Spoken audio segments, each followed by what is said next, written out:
wants that movie.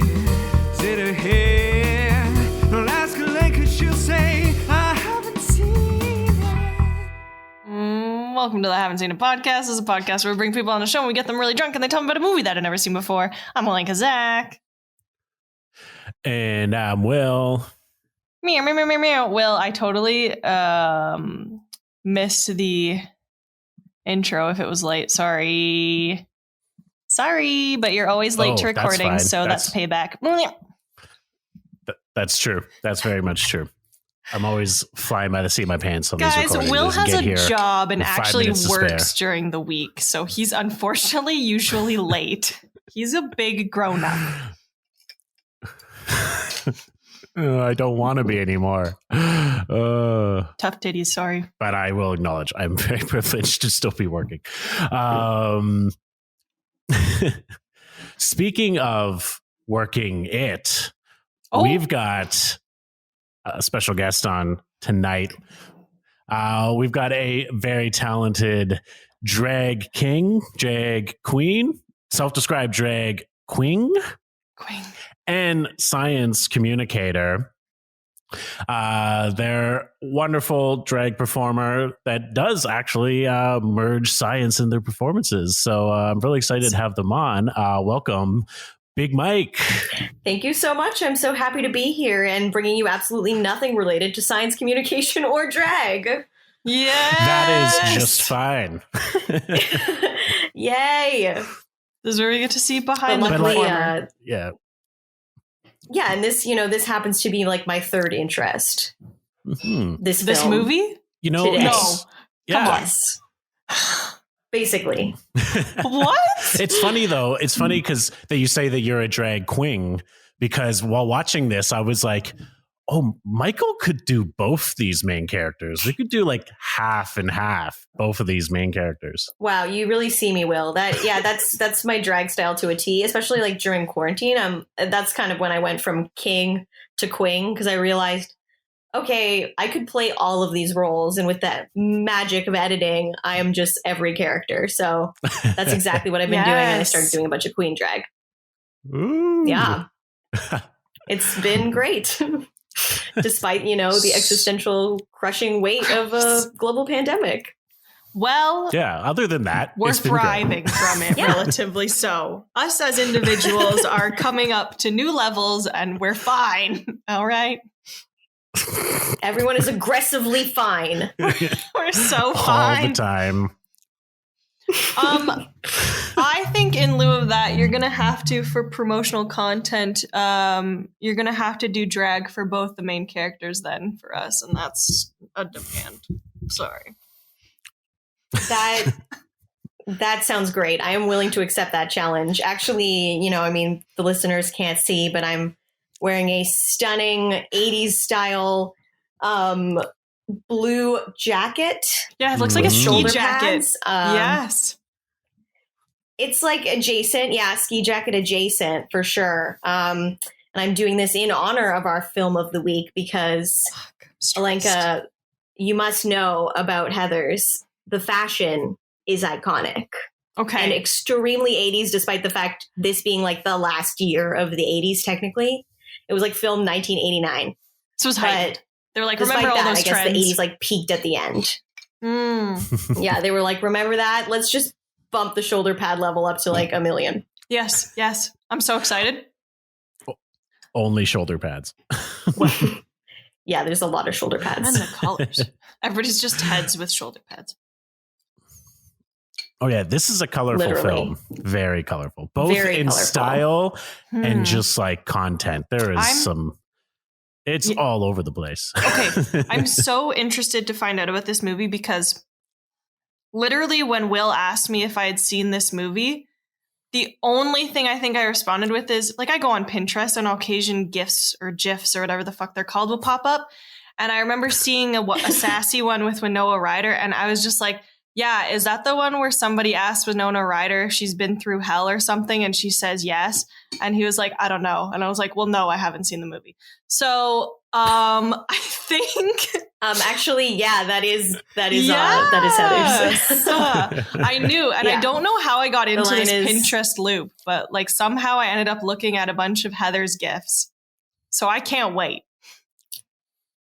You're a very interesting person because you like don't watch any movies and like only go on Pinterest. This is what I've gathered so far. Yeah, Is that I'm like, first of all, how have you just lived your life this long without seeing any of these movies? so many times I get asked these questions, and I don't know the answer anymore. I'm going through a bit of an identity crisis, if I'm quite honest. I don't know. Couldn't tell you why. We all are. I mean, relatable content. Yeah. Sorry, I don't mean to ask you the question that you get asked a million times.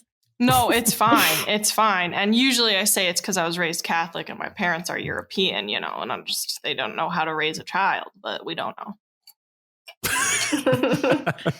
Yeah. Is that well known about the Catholics? I guess they Is just it have not? too many kids. They don't know how to raise. Is that what it is? My I don't mom is think so. Catholic, and I could see that being something she would say. I don't So know.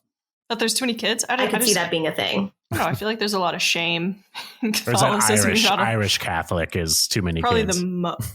There's like the militant, like, taking kids away from certain content because they're like, oh my God, it's like devil worship. yeah. That's what I could connect with, like not Yeah. seeing movies and being Catholic. Like Right. Heather's is particularly risque in a lot of ways. So Right. I Ooh. did not watch it because of my parents, though. I had like a high school friend who was like, you need to watch this. And that's how I ended up watching it. And then it became So your I mean, tell us why did you pick it, and like what drew you to it so much when you watched it? I think it's because I have a really dark sense of humor that I was like, this is great. This is hilarious. And there's also one moment, I really loved trippy shit when I was a teen, and any time before I'd ever done drugs. I was like, this is clearly for me. And there's like a scene in Heather's that gets really trippy. And I think that was the moment watching it where I was like, okay, this is my shit. I love this because I'm Right. confused. I'm confused. I just want to keep going through I life love to be feeling confused.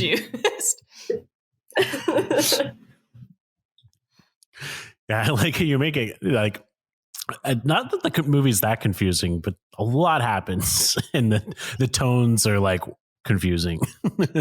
Yeah, when we get to the scene, I'll let you know. But yeah, there's like one in particular where it gets pretty funky. Hmm. Okay. Yeah. I'm excited. Well, Alenka, through all your Talk to Pinterest me. gifting, Yep. what have you gathered about this film? What do you think it's about? Okay, what I think I saw somebody comment on one of the GIFs, which is where I'm going to take the rest of this idea, I guess, is that Heather's is like the cult version of Mean Girls. Something like that, I believe, is what the comparison was. So Okay. I think from what I gather is Winona Ryder is in high school. Is she Regina Correct. George? I don't know. But I'm pretty sure there's some demons. Perhaps she gets a little bit possessed, or she literally goes to hell only because they said that line, and she comes back. She's covered in like soot or something in the GIF, I recall. And she literally is like, well, I'll have you quote it because I don't remember. They're like, oh, where you been? And she's just like, hell. And I'm going to assume that's literal. And so it's a coming of age / possessed by a demon film. That's what I'm going to say. I love that interpretation. Yeah. That is so creative. Love it. Yeah. Great. That's not I what think the happens. line you're looking Perfect. for. No, it's not. But you got halfway there, and then at a certain point, the plot just divulged entirely. Damn it. But yeah, the line I think you're looking for is like, oh my God, Veronica, you look like you've been through hell. Oh Right. yeah, I just got back. Right. Ooh. That's it. That's the one. Boom. It's Boom, it's baby. funny. I don't know why, but like Actually hadn't seen this movie till I watched it for this podcast last weekend. I thought I shocked. had, and then 15 minutes in, I was like, I have not seen this movie. But it's funny, Alenka talks about demons because that was my viewpoint of it too, and I probably had less Pinterest gift exposure than Alenka did, and I was like, yeah, there's like supernatural elements in this movie, and I think it's just because it's so bright and colorful and like There's a cult none. classic that you There's automatically none. think. There's none. There's like No there's ghost. a whisper of the concept of a ghost, but there's no real ghost storyline. No. What the fuck is this movie even about then? Another reason I'm obsessed with this film, just to go back to that, is the sheer iconery of every single line uttered in that film. Like, I was trying to take notes for this podcast, and I just couldn't stop writing every single line, being like, oh my God, that line's hilarious. I forgot about that. Oh, It's that's just the every one. line is so ridiculous. Fuck yes. Oh yeah, What In is the best this? way. What genre And, like, is this? there was dark teen comedy. Yeah, It's it's like a juxtaposition. I don't know if that's the right word. It's a reversal of like a lot of the tropes of like teen movies that were going on at the time. So this is the same time as like the John Hughes Cool. movies of like The Breakfast Club Right. and 16 Candles and like dramatic. Pretty in Pink, where like all of those were just very positive, like positive views of high school, especially Breakfast Club is literally like all these kids from different Right. cliques, they can all Right. get along if they just spend a day together. Right. So this was supposed to like kind of contrast that and be like, let's do a teen movie, but make it dark as fuck. Am I allowed Cool. to curse? Yarp. Yes, you Okay, may. good. Yeah. I'm Good. fucking pumped. 'Cause I already Not did. only am I on a sugar high, but I'm just genuinely excited about this film. And Will will tell And you why later. are you on a sugar high, Alenka? Holy shit, because William concocted the literally sugariest thing. I don't think I've had this much sugar. There's more sugar than the... See, I can't even get a fucking sentence out. That movie with the depth and the giggly guys and the neck. Fear and Loathing in Willy Las Vegas. Wonka? Or So close. okay. Same thing, same I thing. feel like the drink could have came straight from Willy Wonka. That's how much sugar is in it. Well, I was thinking, Johnny Depp, Yeah. sugar. Oh, Yeah. isn't he in Chocolat? Or is that Brad Pitt? Chocolat. Yeah, No, he's that in is Johnny Chocolat. Depp. Oh, Yeah, I also had a Johnny Depp phase. Also Oh. around the same time, I had the Across the Universe phase in like middle school, and I watched every single Johnny Depp movie that had been made till that time. So I have a deep knowledge of Johnny Depp films, and this was before we knew he was problematic. By the way, True. Can't. before he was canceled. Before I forget, people get canceled nowadays. I love it. Yep. That's so deep of a hole you're in, Alenka. Only on Pinterest, doesn't realize people get canceled. I Never know. watches movies. I think I just found out something about, was it Army Hammer eating people? Oh yeah. God. I just found out Yeah. about that. Yeah. Yeah. I Oh, just yeah. read one article, so That- who knows what I know, but celebs, That man. was not on my 2021 bingo card. Darn. Yeah, my roommate and I, like, anytime anything reminds us of Army Hammer, we're just like, Yikes. information I did not need. Yeah. Well, the reason Alenka has a sugar high is because I think my heart's the going to drink stop. that we're drinking for this movie is called So Very Cute. Cherry. It's a cherry slushy with a little bit of JD, Jack Daniels. And you're going to I find out. get it now. I get it. Okay. Yay. Obviously, I don't. understood the slushy part, but Yeah. the Jack Daniels I did not get until you said it like that, so thank you. There you go. JD. And yeah, that's all it is. You just pour. I got a Slurpee from 7-Eleven. They're not sponsoring this, but I got one. But they could. And, I'm sure 7-Eleven hit us up. made her own with way too much sugar. Let me tell you something. As always, I never do the correct drink. Mine is actually made from mango juice and grenadine. And then I gave some to my brother to try, and he was like, "Oh man, we've got this like Kool-Aid's. You know how you can like Mio, you spray a little bit of stuff in, and it makes juice. We did that with the Kool-Aid thing, and it's pure sucralose. I'm sure. I can't feel my feet. I also had mango juice earlier, so we're basically twins. So basically, it's healthy. On the same level. I'm healthy. Yeah, totally. Right. It's fruit. Fruit canceled out the sugar. We're good. Absolutely. Yeah. Well, let's get into it. Yes, Talk to me. please. Michael, how does Heather's start? So Heather starts with a song that's like, I think it's called Que Sera Sera, but I'm not sure. Is Does it that the one ring a that bell, or goes, should I sing it? Sarah, Sarah, whatever Correct. will be. Yes, it's that one. See, I know stuff. Yes. So it starts with a beautiful rendition of that, and a shot of some very disgustingly matted 80s blonde hair being wrapped around a red scrunchie. How very 2020. Yeah. Scrunchie. True. And then like you see these like high school girls all dressed in an individual color, just monochrome looks like red, Yikes. blue, and yellow. Mm-hmm. And they're like having like tea on this very nice little garden. And then they start walking through the garden, but they just fully crush flowers. So there's like a shot of their feet and they're just crushing flowers. Cute. Symbolism or something. And then they start playing croquet, as all teenagers do. Yeah. Every teenager played croquet when I grew up.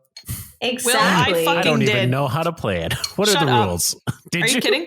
Yeah, I told you. Well, My you parents grew are up? foreign. Yeah, dude. Have a croquet mallet. From where? Little spoke. Like My Britain? backyard. Like who plays croquet? No, we had the game. We set it up in the backyard. I don't know, man. Leave me alone. That's cute. Yeah. Whatever. Yeah, well, they're I didn't like know my hitting childhood balls was- off each other. Don't know the rules.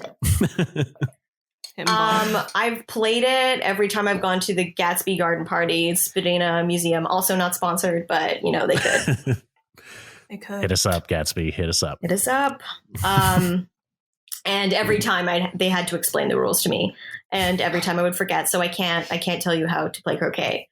Except that I'm pretty sure it doesn't go how the scene goes, because instead of hitting a ball or like going through one of those little hoop things, I don't know. You're the only one who knows how to play croquet. Like Debatable. They hit the ball and it rolls right into. I want to make you guess, but you'll never guess what it is, and that'd be cruel. It just like hits Winona Ryder's head. Cool. And she's like Winona buried Ryder's up head. to her neck. Yeah, She's it's buried? just her neck What the poking fuck? above.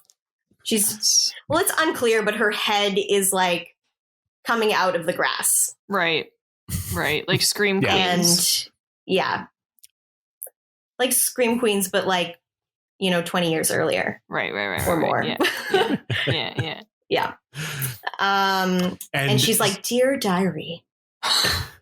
Yeah. Oh, I was going to say before this, just like when you're introduced to these three teens, they're all named Heather. Right. They're like, "Hi, Heather," and they introduce each other. They say each other's names, and they're all Heather.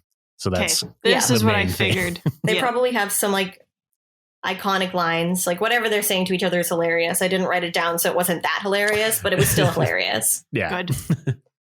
Yeah, and they're like, "You hit it, Heather," whatever.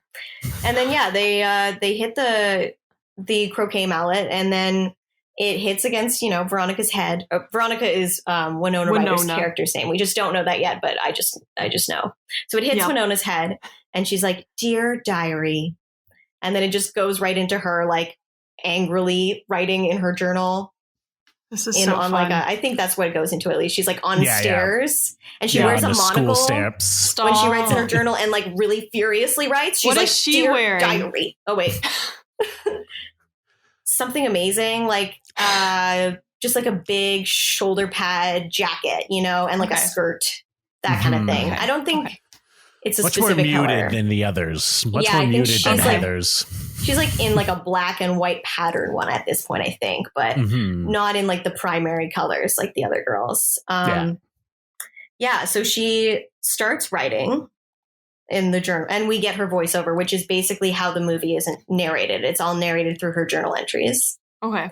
And then some parts of the movie is cut back and forth between her actually writing and the action of the scene. Mm-hmm. Okay. Yeah, it's like the narration device. The next scene is it's in the kind of cafeteria of the school, and we're kind of being introduced to the school and a lot of the major players. So I just said before, the three Heathers, all led by Heather Chandler, right? Or is it Heather Duke? It's all led by Heather Chandler, and she's like there's like two blonde Heathers and one brunette Heather. She's the main blonde Heather, right? Mm-hmm. So it like kind of transitions into that scene because like Heather is like, oh, what are you doing? Let's stop writing, basically. And this is where we get the iconic line, "What's your damage?" for the first time. I just wanted to point out that "What's your damage?" came in there. And when Veronica's narrating, she's like talking about how she's like, the Heather Chandler did something bitchy, and she says basically, "You're beautiful," which is her comeback when people are people are being stupid or she ironically mean. compliments them, which is she ironically the compliments best. them. Do they get it? But Heather, I think she gets it. She's like, ugh, right, and is annoyed, and that's when she says, "What's your damage?" I think so. So the writer of this film basically created a whole set of vernacular for the whole film, so that it would be like timeless and introduced a lot of sayings. It did. So like, I guess, what's your damage? And then the other one they say a lot is like, they're like, oh, you're going to come to the party Friday night? It's going to be so very. Yeah, like it'll be very. Which is where the name of the drink came from. Yeah. So very. I want to say that. So I think that actually is introduced. So very is also introduced in the calf scene because they're like, this is when you're kind of seeing the different groups of the calf like social life interact. So it's very like probably where Mean Girls got that from of like, these are the nerds. These are, classic movie trope stuff. And at the same time, Heather Chandler is like, oh, like forge a note that looks like it's in, I want to say Ram or like, okay, there are these Kirk two. Kelly. I think it's Kirk Kelly's. Okay, so there's Kirk and Ram. They're like these two jock characters that you kind of meet during the scene. But you see a bit of them in this scene, but not. I don't think you've seen them quite that much yet. They're just kind of there. No, they're just being typical jocks. But they're then being assholes. They do have a running joke throughout the whole movie where they're about to do like the jock asshole thing, but then the other one goes, "No, man, we're seniors. We can't do that stuff anymore." Yeah, they're very mature. Yeah, very mature. Heather wants Veronica to forge a note that looks like it's in Kirk's handwriting to this girl, Martha Dumptruck, who's like an uncool girl at school, basically. She's on the heavier side, I'll say. Aww. And she's pretty bullied for it. It's pretty clear from the beginning how it is. And like, Veronica's not super into it, but like, she's the only one, I guess, who's really good at forging handwriting. So she's like, okay. Yeah, so they sort of like is introduce this concept that she is, that she can handwrite anyone almost, like she can fake anyone's handwriting. Okay. Yeah, and Veronica is their friend. So they're bitchy with, basically Heather is always being bitchy with Veronica. Veronica's kind of like giving it back to her, but ultimately they're friends. So she like, instead of just writing this note, they're like, Heather, bend over. So, and then Heather Duke, which is the brunette Heather, who actually in the first scene, she's kind of introduced reading her Moby Dick copy, which is another important symbolic piece of item, I guess. Piece of item. And she's like, bend over, and then has Veronica write on Heather Duke's back. Right. Which is because that's how you treat your friends. Humiliating moment. Yeah. Got you. And this is within the Popular Girls. So and through this whole kind of scene in the cafeteria, we get glimpses of another student sitting in the corner, dark haired, handsome boy, young Christian Slater, sexy man, young, sitting there, sexy Christian Slater, eyeing up Winona Ryder, not in like a creepy way. I guess creepy. If we're thinking about what happens in the movie, it's creepy. But just looking at her. He's and checking just her kind out. Of, He's also watching all the like stuff go down. He's like an observer. He's set up as like an observer character.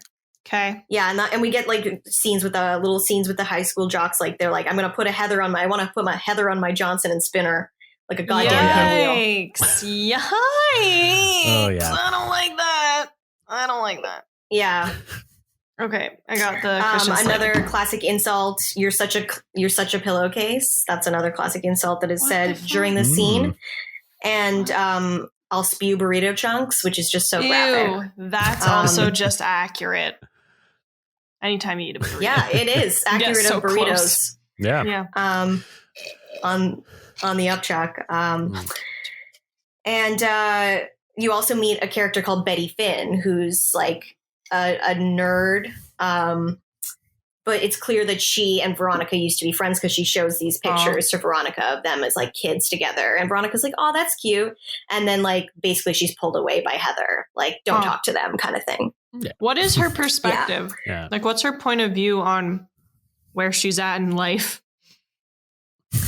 I mean, we'll get there, but she's definitely in an interesting place. She's kind of in a like teenage crisis, not a midlife, but like not even a quarter life. The first one we all have. Yeah, exactly. Maybe that's just called puberty, actually. I mean, at this point, she's like risen and has been at the top of the teen food chain for, I would say, probably like half the school year or something. She's kind of recently joined this group. You'd assume like this year or something. She's reached this level of popularity now. Sure. Where she's no longer hanging out with Betty Finn. And I always thought that was interesting that her friend who's uncool is Betty and she's Veronica. Like, is that a reference to like the Archie Comics world? I was also a big Archie Comics consumer. Yeah, same. This is your movie. It is your movie. Yeah, my high school best friend showed it to me. And she also showed me all of the other John Hughes movies and 80s movies and like just gave me that education.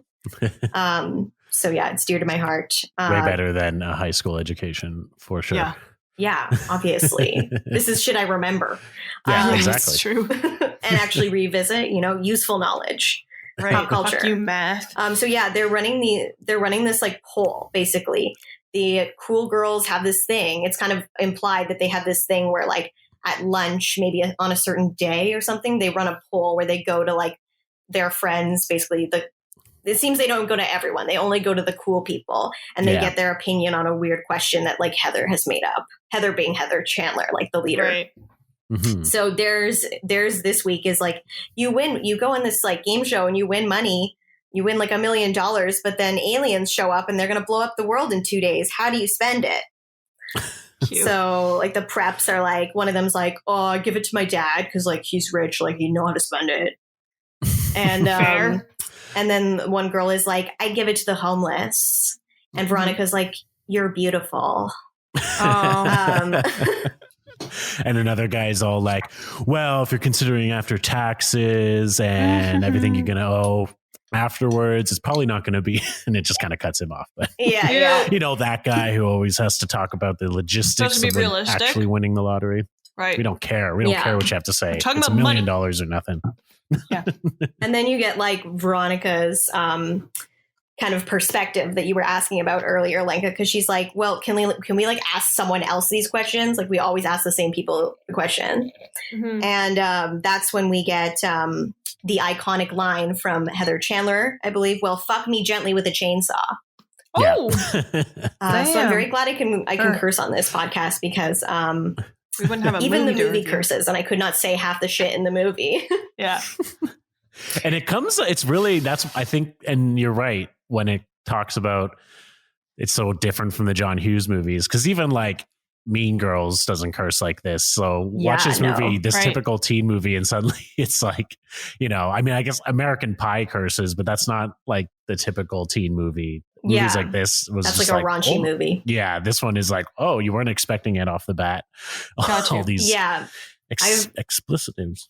I actually watched this with my roommate when I was like refreshing, and they hadn't seen it ever, and they were like, I thought I was expecting like a high school like drama that was more about like popular kids, and like this As you'll see, Olenka, like I don't want to ruin it, but it goes somewhere else with it. As you guessed. I mean, you guessed it goes somewhere else. It's just not quite where you thought it went. Yeah. But it is a similar vibe. Okay. Yeah. So basically they start asking other kids and you get other kids' opinions on what they would do. And you get like the nerds and the stoners, which is great because there's one girl who just goes, what? That's amazing. Yeah. Exactly. Yeah. Where?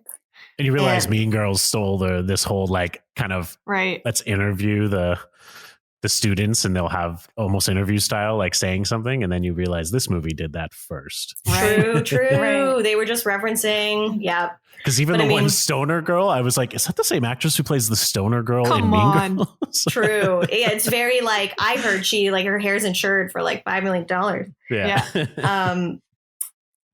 So yeah, this was around the time when you get to see Martha Dumbtruck actually gets the letter. Can't with that last name.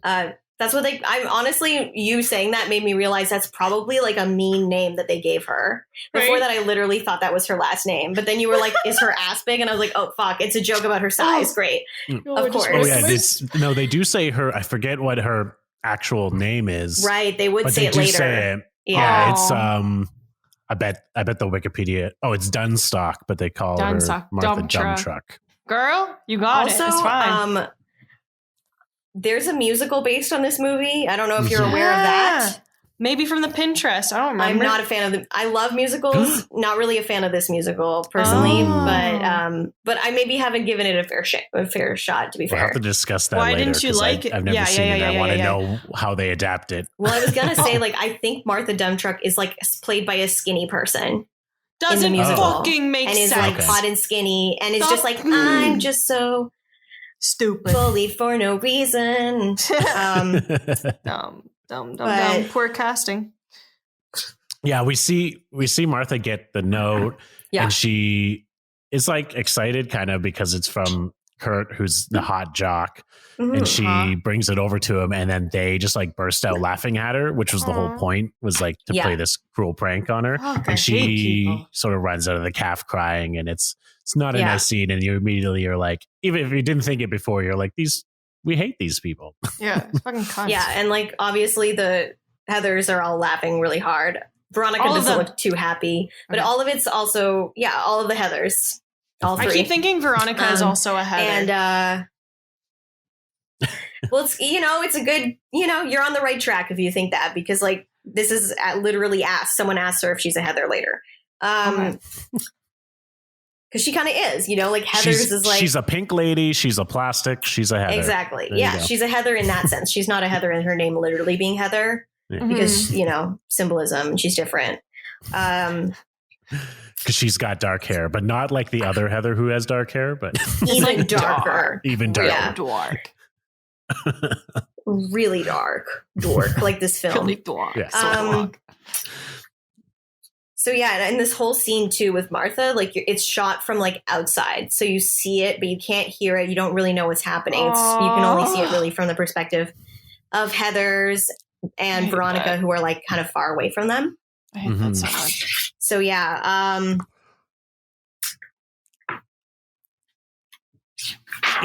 so the next thing is with this whole poll thing, asking the questions. She decides she's going to ask this dark-haired hot student in the corner that's been eyeing her up this question.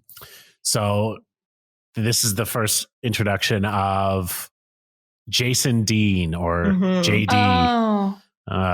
James Dean. Christian Slater, which for some reason I always picture Christian Slater at like 30 years old. I don't know why. That's always my picture of him. So he's so young in this movie.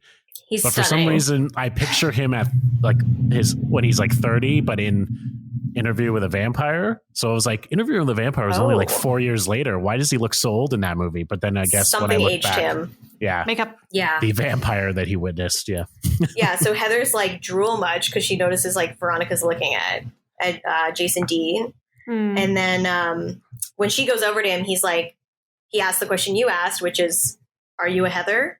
Right. And she's like, no, Veronica. Because she's not a Heather, obviously. And yeah, his answer to the poll question is so disgusting. He's like, I would take a saxophone and some Bach, and I roll out to like a lake in the middle of nowhere, and she's like, "How very." It is like- disgusting. It's no one says that. It's horrible, but she seems hate legitimately that. impressed when she says "how very." Like I interpret her as being like kind of into it at that point. Ew, I need You're to so watch different. this. Do you have the? Yeah, he's like do the you have dark. copy? He's like Edward Cullen, like fodder. Like he's like probably part of the cultural consciousness that birthed Edward Cullen. Yeah. Exactly. Ugh, I'm gonna puke. Yeah, and so she kind of like exits the scene somehow because the jocks come over to. Oh yeah, the Okay. jocks are all pissed off that he's like talking to her Why? because the jocks want to get with Veronica, and they're just like, "We'll show him a lesson." They're like, "Oh, they're talking to her because they want to put her on Both of them. their Johnson and Oh. spin her like a pinwheel." Right. So yeah, they come over to antagonize him, and they're like, basically they're saying he's gay. They're using some homophobic slurs, Mhm. and they're like, looks like Which comes back around, but in the most hilarious line in the movie, I think. yeah, it Later really on. does. Yeah, I think I know what you're talking about.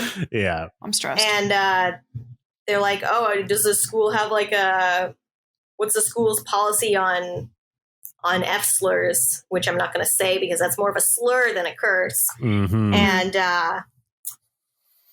And JD's like, "Well, I don't know, but they sure have an open door policy for assholes." And then he pulls out a gun and shoots them both. No, he does not. No. And it's just as no. it's just as shocking when you watch it. You're like, Oh yeah, you're like, What? what Shut the fuck up. "How did this Shut escalate so up. quick?" He just shot them both in the face. Oh, yeah. Bang, Come bang. on. He goes, No. Yeah. No. You guys, seriously, Yeah. I don't know the movie. You could be pulling my leg, and I don't like it. "That's why it's so good because Now- we're not. We're like being legit." And Is this a the dream pacing and the way sequence? they just like it's so. Well, just no. Listen. So the next scene, literally cuts to Heathers and Veronica playing croquet again. This is where we kind of find out that Veronica, the croquet is at Veronica's house. Like Yes. they, Okay. Veronica's Backyard, yeah. also rich. Her parents sit Yeah. at a table. Her dad reads something. Her mom just sits there, I guess. That's a little later, but it's great. yeah. Another Yeah. iconic scene. But we find out like this is her house and they always play croquet at her house.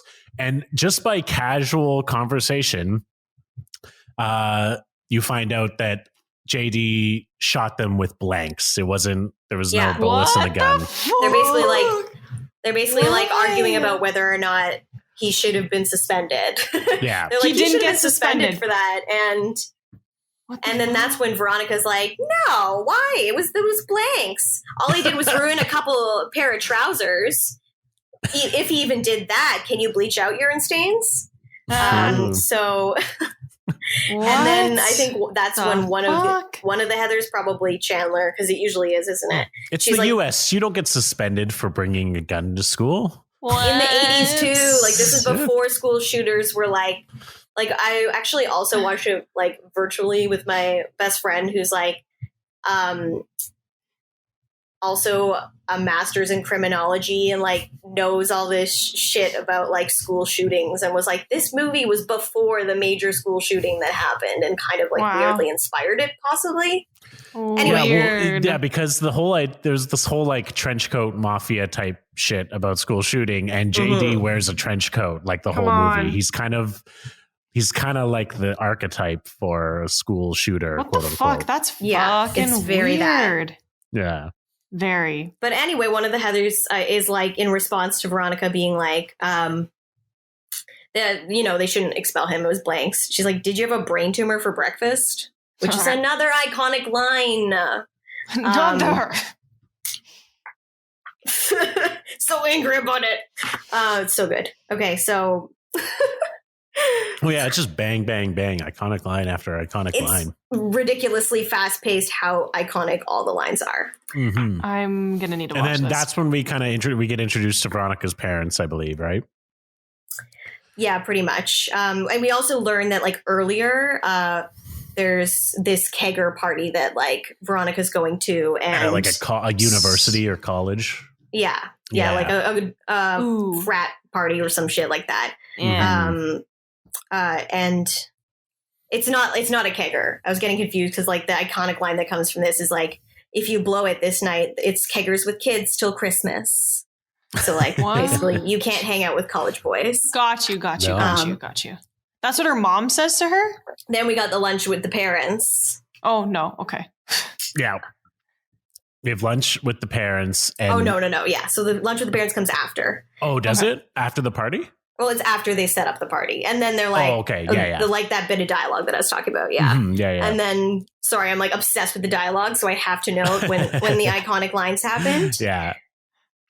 And that's when they have this really iconic exchange, like literally drink every time I say the word iconic. You'll be so wasted. It's such a great example of like film tableaus, like when they keep bringing back the same motifs and tableaus. I love when films do that in such a stylized way. And this is exactly the thing. Yes. So you'd never seen it before. Obviously, it sounds like you liked it, Will. I did. Loved the hell of it. I loved the hell out of it. Loved the hell out of it. Converted another one. So yeah, the her dad is like reading some newspaper or something, and he's like, "God damn, tell me why I read these things." And Veronica's like, "'Cause you're an idiot." And he's like, "Oh yeah, that's why." So and the mom goes, actually like you too. Yeah, every time. Yeah. Come on. So that happens a couple times throughout the movie where she sits down, he goes like, why do I even listen to the radio? Yeah, or why this do I radio smoke show? these things? Why do I smoke these things? Because you're an idiot. Oh yeah, that's right. Oh, you too. It's like the exact same scene over and over again. Interesting. What does that remind me of? So yeah, and then after that, it's clear that some times past movie magic, and Heather Chandler, of course, the main Heather, is driving Veronica to the party. It's assumed, and they like drop off at a 7-Eleven, and Heather wants some corn nuts or something. Corn nuts, that's my favorite. Plain or BBQ? BBQ! She like yells BBQ out of the car window. Very important note. And who is in this store but JD? Pow guy. Trench coat himself. Creepy. Yeah. And he like comes around and starts flirting with her, obviously. And you kind of find out a bit about him too. You find out that his dad's in construction. And like blue collar he's baller. moved a lot in his life. Yeah, exactly. Mm-hmm. And Veronica like mentions that she hates her friends. If it wasn't clear enough, it's probably already pretty clear in the voiceover, because like when she writes in her diary, she's usually like, "God, these people are assholes." That sucks. They're literally the worst. That actually sucks. But it's more iconic than that. And she says like, they're people I work with and our job is being popular and shit. Yeah. So that's her views on her friends. That's rough. And then this is when he's like, "Oh, like you didn't tell me what was the kind of slushie you wanted me to get for you?" And she's like, "I didn't say," but he goes, cherry. Coke or cherry. Yeah, which is like she says cherry, which in my opinion is the wrong answer. And that's what really stood out to me in high school. I was like, oh, I would have gone with Coke, but okay. Oh, I don't like or it's actually cola, so less branded. I mean, that is the most problematic element of this movie, is that she got a cherry slushie. Gross. I mean, that's what I was upset about in high school. I was like, no, disagree. That's wrong. The rest, I was like, perfect. Love it. Burn it. Put it in the trash. So she gets a cherry slushie. They have a little meet cute. Yeah. Other than the first meet cute. Second meet cute. And then they head to the party where it's just a bunch of drunk frat bros. Both of them went? Trying to have sex with Veronica. Yuck. Why? Wait. Veronica. Why is everybody? Heather. Okay. Then, sorry. I forget that it's like you haven't seen this. Yeah. So yeah, basically he's gone. He doesn't stick around. But was it a meet cute or did he stalk her? Anyway, let's get to that later. Stalked the shit out of her. Edward Cullen vibes is all I'm saying. That's all you need to know about this man. If you've seen Twilight, gross. You understand. He's very similar. Yeah. Yuck. So there's definitely some gross like sexual assault-esque stuff that goes on at this party. I can't breathe. The guys are gross. Like there's one who's like trying to small talk with Veronica by being like, I like hate hanging out with like college girls. They're always like ask me what my major is. And then he's like, anyway, like when you go to college, like what do you want to major your major? in? That's actually very funny. It's such a great line. And Veronica's like, she hates it. Yeah. And then so she basically rebukes this guy who's like, I just want to get laid, babe. Sure. Like trying to put the moves on her. Yeah. Mhm. And I think she has a pretty iconic line rebuking him, doesn't she? She does, but first there's like all this like Heather's like being forced to give a BJ. Oh yeah. She like spits at a mirror, so like she gives this BJ and then you see her like in the bathroom and she like fills her mouth with water and just like spits at the mirror. Cute. Right at her face, really aggressively. It's kind of the only That's time sad. you really see her like, I hate this life. Sort of like she's not happy either. Like she's being sexually Huh. assaulted. Like he pushes her head down. It's gross. Like it's clear she doesn't really want to do it. Yeah. And Veronica's like sitting on this couch and she like lights this like piece of paper on fire and watches it burn while you hear her like voiceover. And I think the voiceover is like, I think this is when it's like, Dear Diary, I want to kill, and you have to believe it's not for selfish reasons. It's not just a spoke in my menstrual cycle. It's just also an iconic line. It is. And so it kind of cuts back and forth. It's like she's at home writing in her diary, presumably after the party, and then back to like the events of the party. Mm-hmm. She wants to kill someone? She's just saying anybody, or does she have a specific person she wants out? Well, get ready.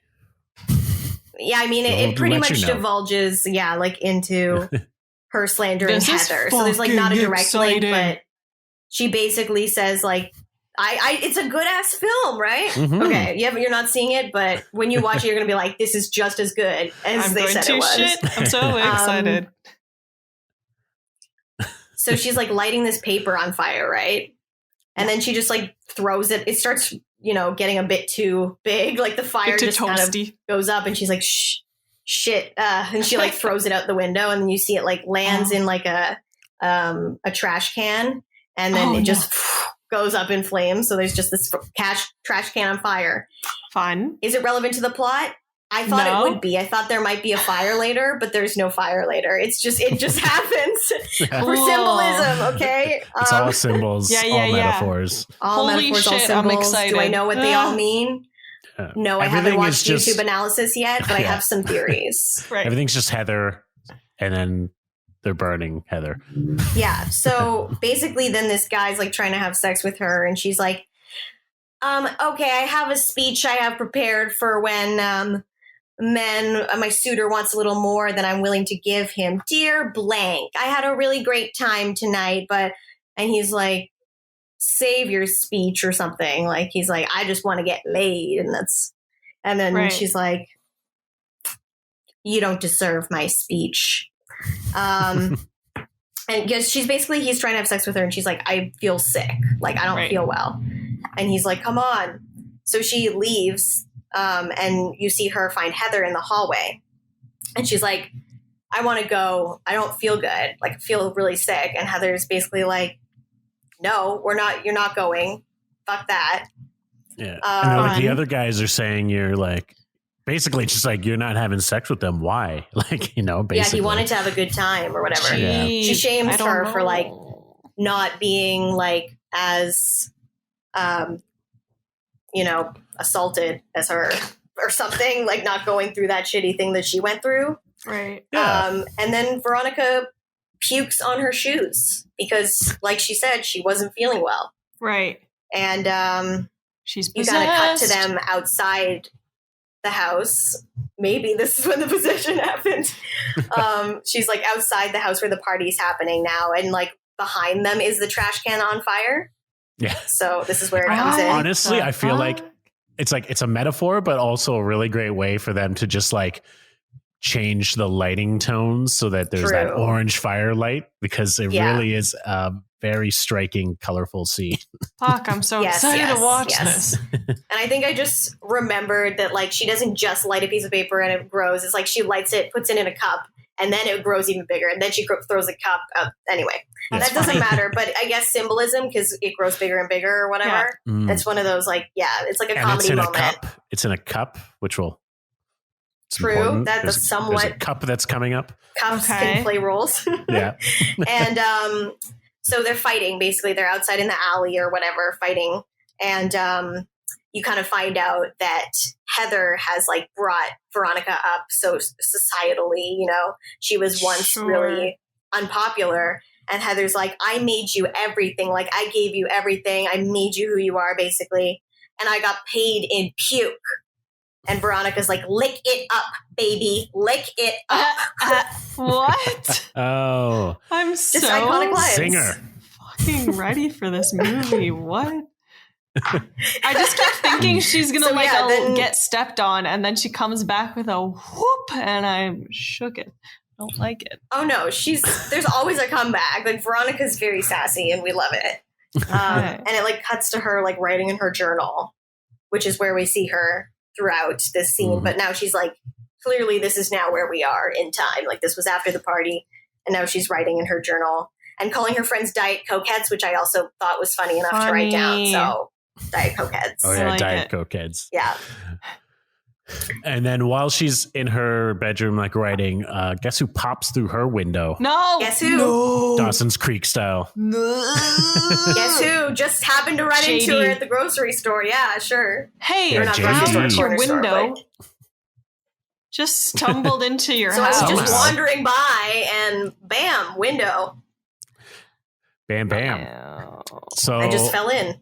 So yeah, he sneaks into the window, and then they No, get thank right to you. it. It shows the cuts later to them outside on the ground. They just had sex by a tree in her What the backyard. fuck? Yeah. Also, she's Come not on. disturbed by him coming in her window. If you were confused, No, she's he's like, impressed. sorry, is this rude? And she's like, no, it's fine. Like she was scared at first, but It's because he's different. Do you think he's there different was than like the rest of something them. we didn't see that like maybe she gave him some information? No. Okay, that's good. No, Good. it's just like two dark-haired people. Too I dark. think Love she- at first sight. she's very like, it's clear she's very like, you know, like she's a teen. He's Sure. like hot. She's not asking questions. You know what I mean? She's like, Why is it different he's though? so magical. She's idealizing him, basically. Okay. Mhm. Just because he's not a And there's She job. doesn't truly see. Basically, She sees like a kindred spirit, I think. Because Yeah. she's like, he hates my friends. I hate my friends. We have so much in common. We're meant to be. there's also no big thing about like this isn't. It doesn't seem like this is her first time after that Okay. sexual encounter. You know what I mean? Like Yeah, it's just no. like, I think She- she's banged It wasn't before, but magical. She was just like, which is I was definitely holding out for different people than like other you. teen movies of the 80s. right. Okay. yeah, I mean, they do play strip croquet, and then they're like, you see them like naked, like, and he's like, that Oh, was the yeah. best game of strip croquet I've ever played. That's so silly. God. But they both kind of talk about their hatred of, well, her hatred of the Heathers now, Yeah. but also his just general hatred of high school people Okay. and Yeah, he's Life. like he says they deserve to die, basically. And Yeah. Veronica's like, let's kill them. They deserve to die. And Veronica's like, let's just grow old together and die like normal people or like adults, is what she says, yeah. which is funnier, obviously. And then like it cuts to Heather's house very suddenly. I Mhm. found. Heather watching. Chandler, the leader. Yeah, Heather Chandler. And also, like, it's pretty much implied in that scene where she puked on her, after she puked on her shoes in, like, the alley, that Heather is going to ruin Veronica's life. She's like, I'm going to take it all away from you because you puked on my shoes, basically. Okay. Nice. And you wouldn't have sex with this guy. Yeah, so to be fair, the stakes are pretty high for Veronica, and that's why she hates her friends so much, especially now, because she's been like, now she's being threatened that it's going to be all taken away from her because of this night. She doesn't even like it though. So like, fuck, let her take it. You'd think, but that's all that's important in high school. That's all it is. Yeah. I mean, That's she the number clearly one. got here for a reason. Like, she wanted it in a way. I think she did want to be popular. Just like she wants this asshole. So they sneak in, they like not sneak, well, they go into her house. They're like breaking into their house. Her parents aren't there, and they assume that she's like still sleeping hungover.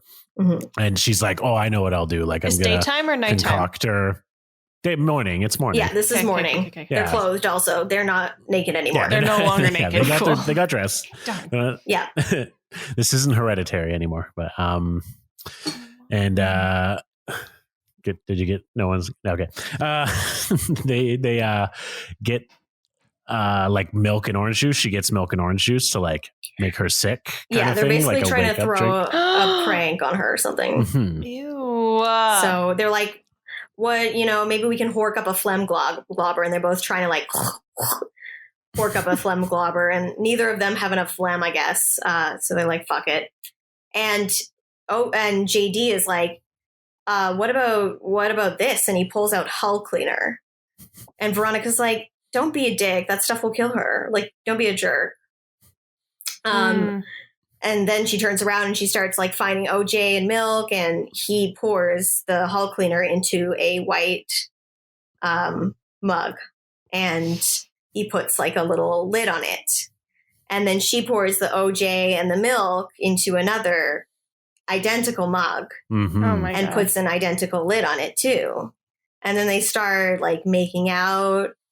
And then Veronica goes to grab the mug, and you see that she's clearly grabbing the mug wrong one that has the hull cleaner in it. And she leaves, and you see JD like kind of notice too. Like, he looks at what's in the mug that's remaining. Which begs the question later, was like him pouring it was intentional, but her grabbing it, like, was that intentional for him as well? Like, it's intentional at a certain point, but that moment is like pouring it. I mean, he does like, I think he moves them. He might move them on I think he might move them on the counter, but like she is the one who takes it, and then he kind of looks at it, and it seems like he's about to say stop. Yeah. Right. But then he's like, no, I'm not going to say anything. And they go upstairs, and Heather's like in her gorgeous like pink bed weirdly in the middle of the room, and it's like giant, and her room's like entirely pink. And she wakes up, and she's realistically not that surprised. And she goes, oh, Kelsa Breeze. It's like, the kid, Kenny the kid, or what, I don't know. They have names for JD that are cultural references that I don't understand. So they went right over my head. Yeah. They're old references. And they like basically try to give her this drink. What the fuck? And and she's like, yeah, right. You probably hawked a loogie in it or something. Yeah. Well, literally. Yeah. Yeah. And he's like, I knew this stuff would be too intense for her. And she's like, what, you think I'm just going to drink it because you called me chicken? Right. And then basically, she drinks it because he called her chicken. She's like, well, and like she looks in it, and it's clearly bright blue drain cleaner. Yeah. But she still just drinks it anyway. To prove a point. Yeah. What? And immediately just like chokes. Yeah. Walks forward choking, and then collapses onto a glass coffee table at the end of her bed. Yeah, just weirdly placed, just glass coffee table in the middle of the room, and Nothing it smatters into like a million pieces. It's a very shocking moment when you watch it. Yeah, it's like the gunshot blanks in the beginning are like, oh my God, and then you're like, that was okay, and then this moment you're like, holy shit, this took a turn. Have you? And like Veronica's fucking freaked out. Yeah. Sorry, it just reminded me of a sketch. There's a sketch that I forget who does it, but basically it's like this dinner party, and the one wife, she gets up to like go get more hors d'oeuvres or whatever, and the one guy just trips her, and it's like normal, and then she falls dead into the glass table, and she's totally cut up and shit, and it's just this tense moment where the other guy's like, did you just trip Oh my my wife? God. And she's like bleeding and like just looking at him. And he's like, no, I didn't trip your wife. And he's just like, you just tripped my wife. He's like, no. And she's like dying. Anyways, that's what I'm seeing. That's what I envision here today. I mean, the fall probably same. I haven't seen the sketch, but I could picture the fall, and this is it. And But it's that she's grotesque. not dying. She's dead. She's just completely still. Yeah, She's no, dead. she's not Okay. cut up. It's like she's No. fine. No. Okay. It's just that it shatters. The shatters is Yeah. shocking. It's just like not Yeah. gross, which Now is Veronica's okay. freaking out, but in that kind of like stylized movie way where she's not like real life freaking out, but Right, she's she's not got like, she's got a lot of introspective thoughts to say to the world at Right. that She's like, moment. oh my God, like it's more like a than a like Right. Right. and she's like, I just killed my best friend. And JD's like, and your worst enemy. Yeah, JD's like, well, why do you care? Like, you got what you wanted. Oh my God. This is so And she's like- disgusting. She's like, I don't want this, basically. And he's like, well, we did a murder. That's a crime. But what if it was like a suicide thing? Oh my God. This And is then stressing me out. because Veronica is excellent at forging notes, Oh as my you God. remember, Oh my God. she forges this suicide note with the help of JD. And they use the word myriad, like the myriad problems in her life. It's basically like everyone thought my life was like so good, Yeah.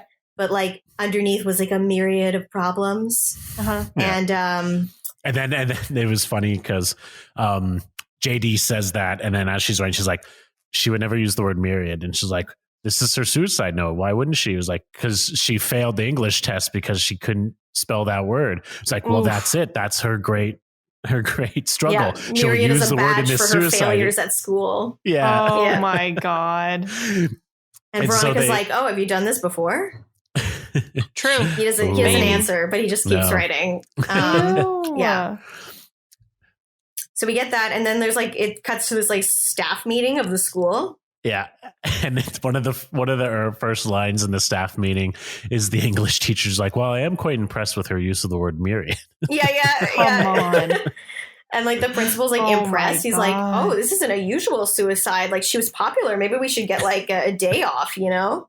Yeah, Like- they're basically Ew. arguing. They're basically trying to figure out if they should get half a day off or maybe a full day off. Yeah. And then I think they agree with half a day because then you kind of If she was a cheerleader, he could like deal with a day, but yeah. she Yeah. wasn't the Okay. cheerleader Heather, because there is like a cheerleader Heather also. And then this one art teacher is like, why are we talking about that? We must revel in this moment. And like, we need to like, and then one of the other teachers is like, oh, well, call me when the shuttle lands. Because he's making fun of her. But she wants to like have this emotional outpouring and revel in like the outpouring of emotion and Yeah. get together and all feel or some shit. Everyone should It's hold all hands. feel. And, yeah. Yeah, but it's Don't do weirdly that. not in a very like sad way. She's like, why don't we all like feel our feelings and like, and Yeah. it's weirdly happy when you get it like develops She's over just like the course. sadness porn. She's like, we've got What to the fuck? She's like a gotta hippie exploit ass. this sadness. Yeah. Yeah, like I actually went to a very alternative school for like elementary and middle school. They're called Waldorf schools. And this is literally like the whole school was this lady. Learn If- how to feel. Yeah, it was very like just people who were actually creating yarn to knit with out of their dog hair that they were collecting. This is the type of people. So nice. Fantastic. Like So white nice. people with dreads who collect Ooh, dog yes. hair So Yes. great. I love Yeah. that. And then they for dread them. the dog hair into like a into their own caftan. dread. Yeah. Yeah. So Yeah. sorry. Yep, it was a time. So then you get like the remaining Heathers at the locker, and earlier it was like kind of after I missed this scene, but it was like after one of the cafeteria scenes. But you see Heather, all the Heathers. This was back when the Heather was alive, and Heather Duke, who is the brunette Heather, is like, "Can you help me in here, Veronica, in the bathroom?" And she's like in a stall, and Heather like puts sorry, not Heather, but Veronica like puts her one finger up, and she's like, "A best friend's work is never done." Ew, no, come on. And then like one of the Heathers is like, God, like Heather, bulimia is so 87. Oh, okay, I thought we were talking about some cloggage. No, we're talking. Oh, that's a different. We're talking take. about bulimia, but with assisted bulimia. So in this scene now, they're like at the lockers, and basically they're pretty sad and like they seem upset, but like also Heather is just binging. You assume like she's just eating chicken wings. Heather Duke. Yeah. And Veronica's like, God, Heather, you're digesting food. So there's also kind of a comment on like maybe she's better now. It's like she's no longer. Yeah, because of the other Heather was kind of. Yeah, like now this. Like, because she also really fucking hated her life. Like she was the one who got written on her back. Right. And she was like always getting bullied for like reading Moby Dick, and like she picked out Red to like play croquet, and then Heather Chandler was like, you know that I'm Red always. Why would you do that? You know? Yeah. And then she hated her a lot. And I think there's an offline too with the other Heather who's like so sad. We at least could have gotten a full day off. Yeah, amazing. So they really like no one liked her. They're actually probably somewhat relieved. Yeah, it's like a mix of both for sure. They like seem both sad and relieved. Yeah. And then Veronica basically just gets into the shower. Like they're in the changing room at a gym, and she just walks to the shower, turns it on, fully clothed. Classic. What is with that trope, there man? In the shower, fully clothed. And then next scene, she's at trauma shower. Her hair is fully done 80s style, you know. She's in clean clothes, but they're the same ones. Yeah, exactly. Great. Love that. Perfect. It's amazing when that they have can happen. Good dryers in that changing room. Yeah. And so they're in class, and it's the art teacher. I'm just saying she's an art teacher, but there's actually no indication that she teaches art. No, I thought she was like the drama teacher or some shit. I don't know what it is. She's the art teacher vibes. But her class, the desks are everywhere. There's like Veronica's sitting in like a big beanbag chair, basically. Yeah, you know, it's all lounge and feelings in that room. Oh, her name's Pauline. I remember now. Oh yeah, because there's a teacher Paul, and they're like, Paul says, Pauline, Paul, can it? Pauline. Pauline. Yeah. There's this idea of everyone having the same name for some reason. Right. Yeah. So like the art teacher wants them to focus on their feeling, obviously.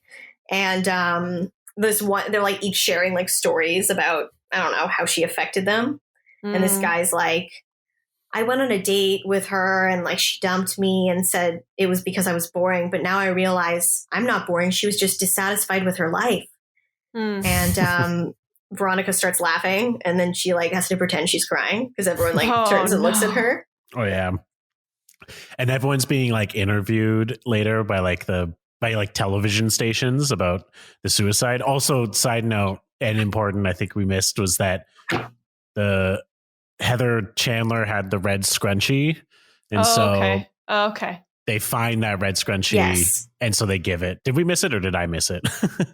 I don't think they do anything with it yet, though. No, they give it to Duke, because then Heather Duke becomes kind of their leader. No, not yet. No, way later. Yes, way later. Nobody takes over the scrunchie. Nothing happens. We're fine. Nothing has happened. What did happen though is funny line, but not important. There was like a moment where they were going through like Heather's locker or something like that, and they were like, "Oh, do you want like her? What was it? So weird. Slap? I don't know, like bracelet or something like that." And they were like, "You should take it, Veronica. She always said you couldn't accessorize for shit."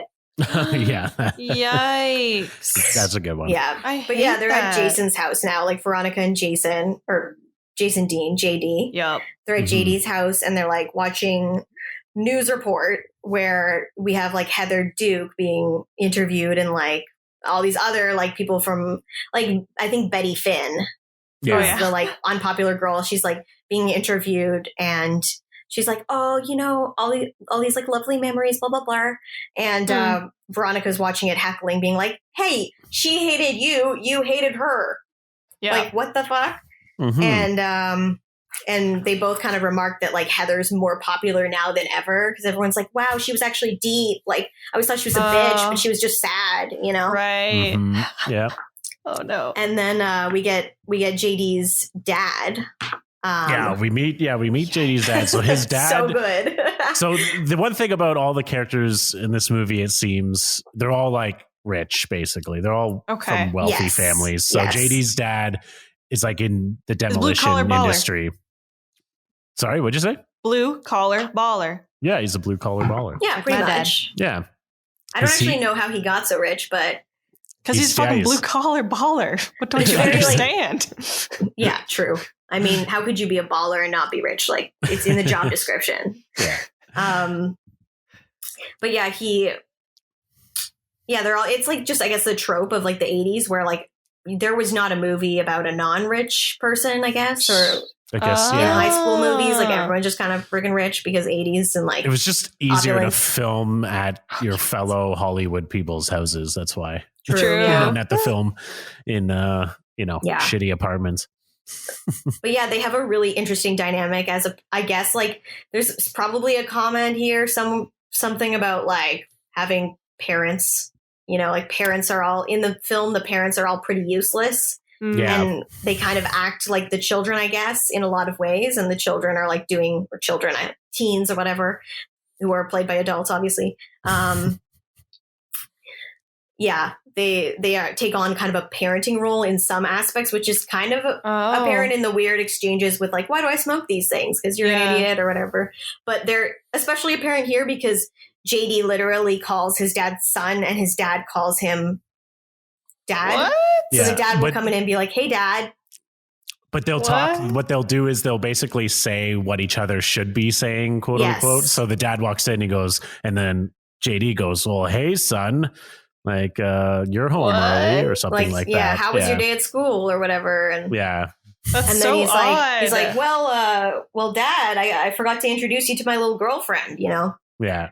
So it's kind of like, it's almost cute. Like, it's almost like, oh, that's a interesting kind of fun father-son relationship, even though they probably don't have much of a relationship other than that. Yeah. And you get like, JD says like the last time he saw his mom, she was waving out of a library window. Mm-hmm. Weird. So you get that ominous line that gets elaborated on a little later.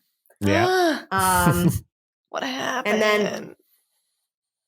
And then we get like another conversation. Like, I guess this is exactly juxtaposed with like another family conversation because like Veronica and her family are now chatting. And obviously it's the same scene we saw before.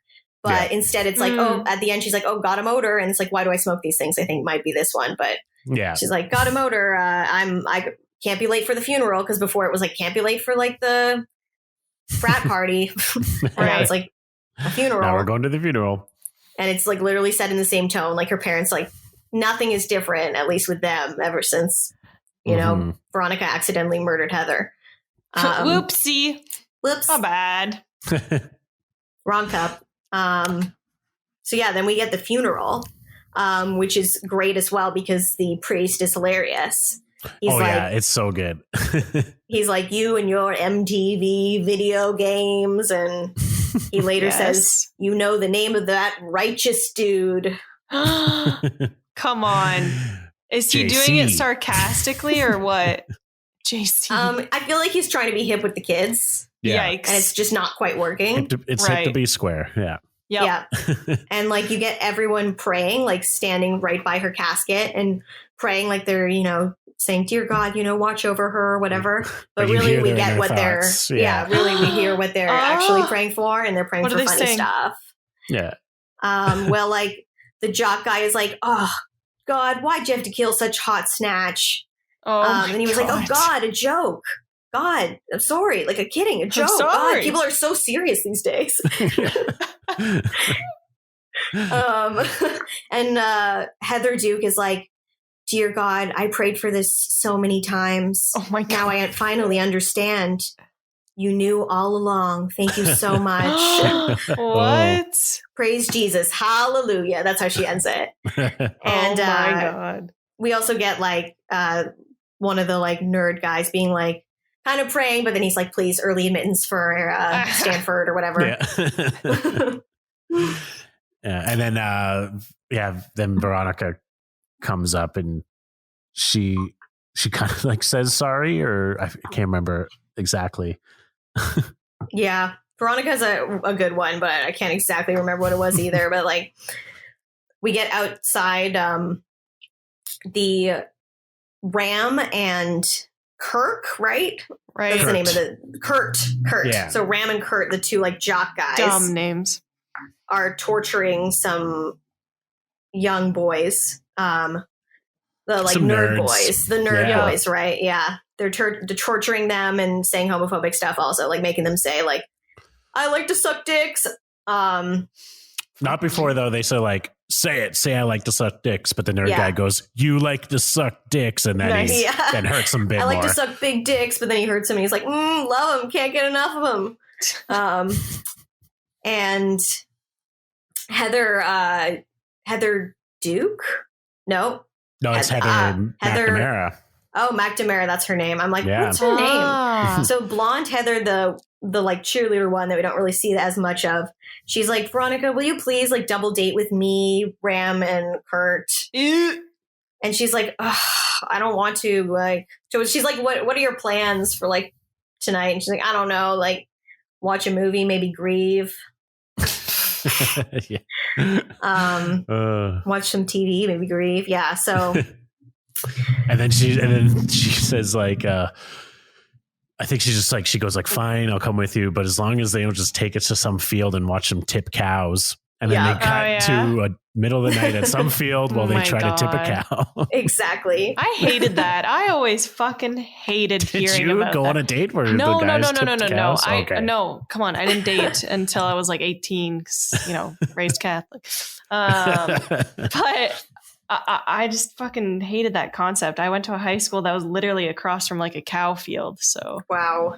That's amazing. I grew up in Toronto, so I'm like, this is just a concept in movies to me. This is not a real thing. No, it's a real thing, honey. And I know. I actually did drive learn your that. tractor to school day. I think someone else told me it was the first time I learned it was a real thing, though. I was like, what the fuck? Like, that's so mean. Why would you put the cow? Like, and apparently it's not good for them. No, it's a horrendous thing. So many people did it. Yeah, fucking ass It's wipes. Horrible.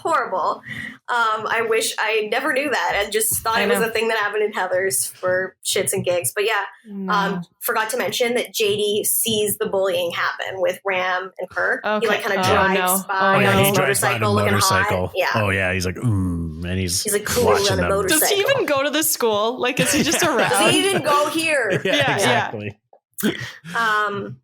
So yeah, Heather McNamara, whatever her name was. Macadamia nut. Macadamia nut.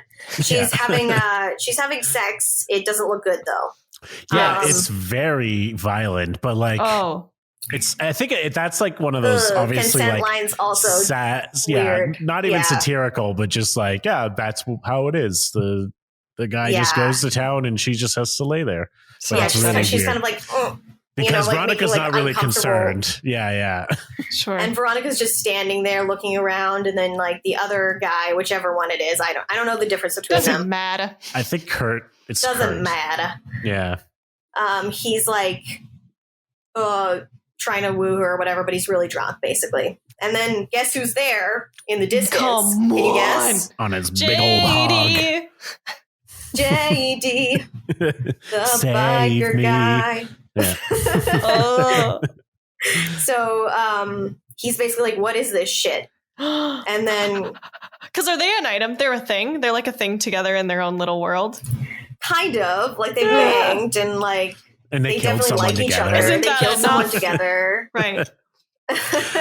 That's all you need. That's all you need to do. She's like, I'm on this shit date as like a favor to Heather, and he's like, our love is God. Let's get a Slushie. So they leave. Okay. Whoa. How does he get to her without? Guys, really stalking. drunk. Yeah, no, but the other guys are. He's just like doesn't he even notice her leave. Collapses against the fence like drunk. Yeah. Okay, cool. Yeah, he like fully passes out, and also Veronica is covered in mud because when they tipped the cow in that first part of the scene, So the dumb. mud just splattered all over their gorgeous, bright 80s garments. Yeah. Yes. Garmons. So yeah, they're at like a yearbook club next, and I think it's just Veronica there, and like this is the first mention of this iconic song "Teenage Suicide Don't Do It" by Big Fun, which I will have to sing to you because you definitely haven't heard. It's like teenage suicide, don't do it. Teenage suicide. Wait, it does don't sound do it. familiar. Why does it sound Oh. familiar? I don't know why. Maybe it just sounds like generic 80s song. Yeah.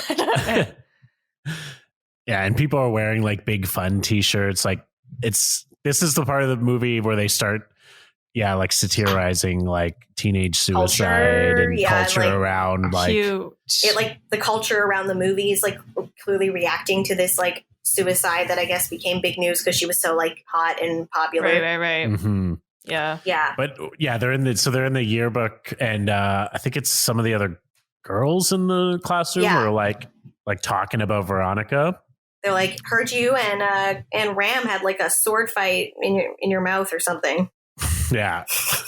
Like Kurt and Ram had a sword fight in your mouth, and then she asked the other guy, one of the popular / nerdy guys, I guess, the yearbook guy, basically like what he's heard, and they've made a rumor that they both performed oral sex, or Veronica performed oral sex on both of them at the same time. Yeah, and it's called a spread that sword around fight in the school. Yeah. We also find out that there's a 2-page spread on Heather in the yearbook, and it has her note in it. Oh, Just wow. printed. That Yeah. would literally yeah. not be accessible. Come on. They wouldn't be like, hey, you guys are the school that this girl went to. Here's her suicide note. Yeah, apparently they'd Do all what read you it want too. They're with all like it. talking about it. Yeah. And you kind of like go This from is that just- to Veronica's this room. is just like dark comedy 13 Reasons Why. That's all this is. Never seen it. No desire to see it. Yeah, don't see that. Don't see that. Trust me. Yeah, so we're in Veronica's room and she's like on the phone. And she's like, Well, no, So- she runs into JD first, right? oh, does she? Because he's Yeah. just around, man. He's always she just runs there.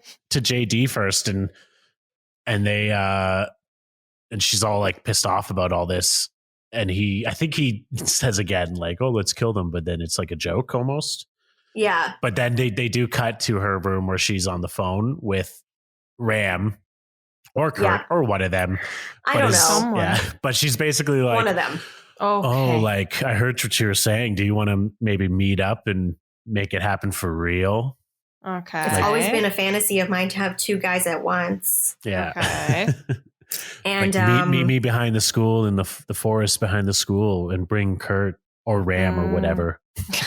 Whichever one you're not. which one? Yeah. The one you're not. Yeah. And then Veronica's like, why do I even have to like write a suicide note if like we're just gonna shoot him with blanks? Mm. And that's kind of because she's writing. I guess JD's Yeah. like, hey, write this, and she's like, what's the point if we're like just shooting them with blanks? And he's like, so did you take German or did you take French? And she's like, French. And she's like, and he's like, so these are Ich Liebe bullets. They're German bullets that don't kill you, but they break the skin enough that you bleed. Yeah. No. But no, And you get like knocked out. So Come on. and you get knocked out. Yeah. Yeah. What is happening?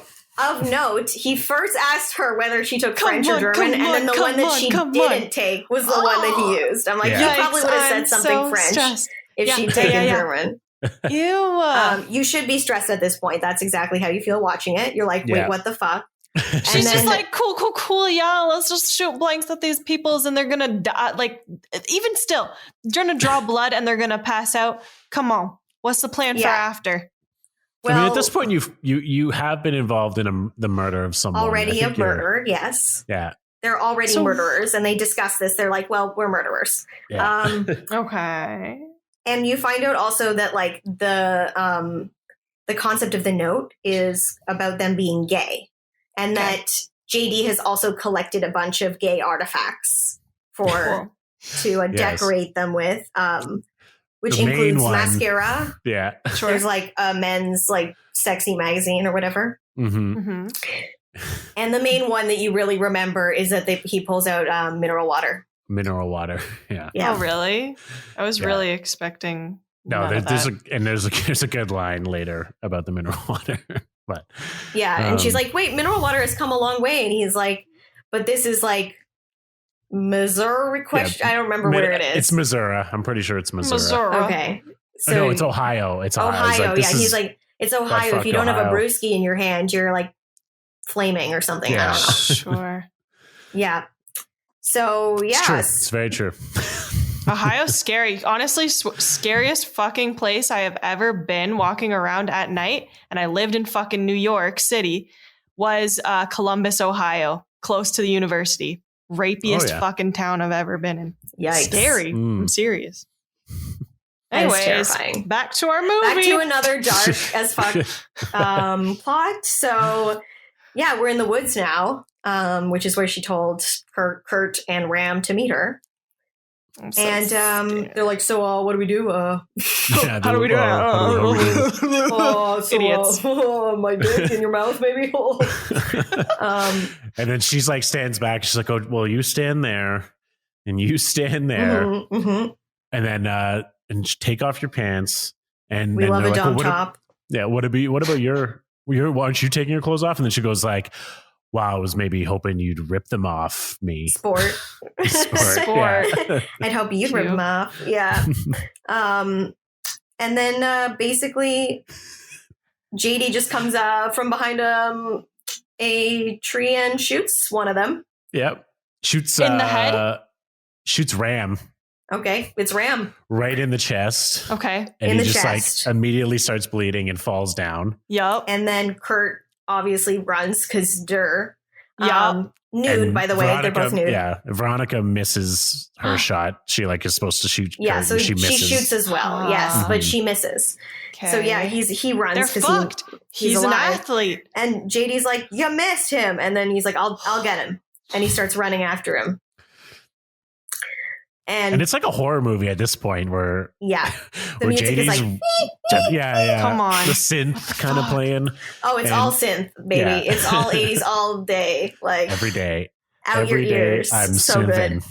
Yeah. I did Yeah. not expect this shit. It's what man. movies are trying to be now because they're all like 80s revival. Let's make our music sound 80s. Yeah, And it's he true. That is true.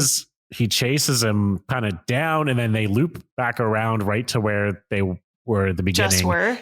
Yeah. And then Veronica then shoots Kurt. Yeah, she shoots him in the head this time. So you were right to think there was head shooting going on. Yeah. Well, I thought they were suicide notes, right? So like you don't shoot yourself in the chest for suicide, do you?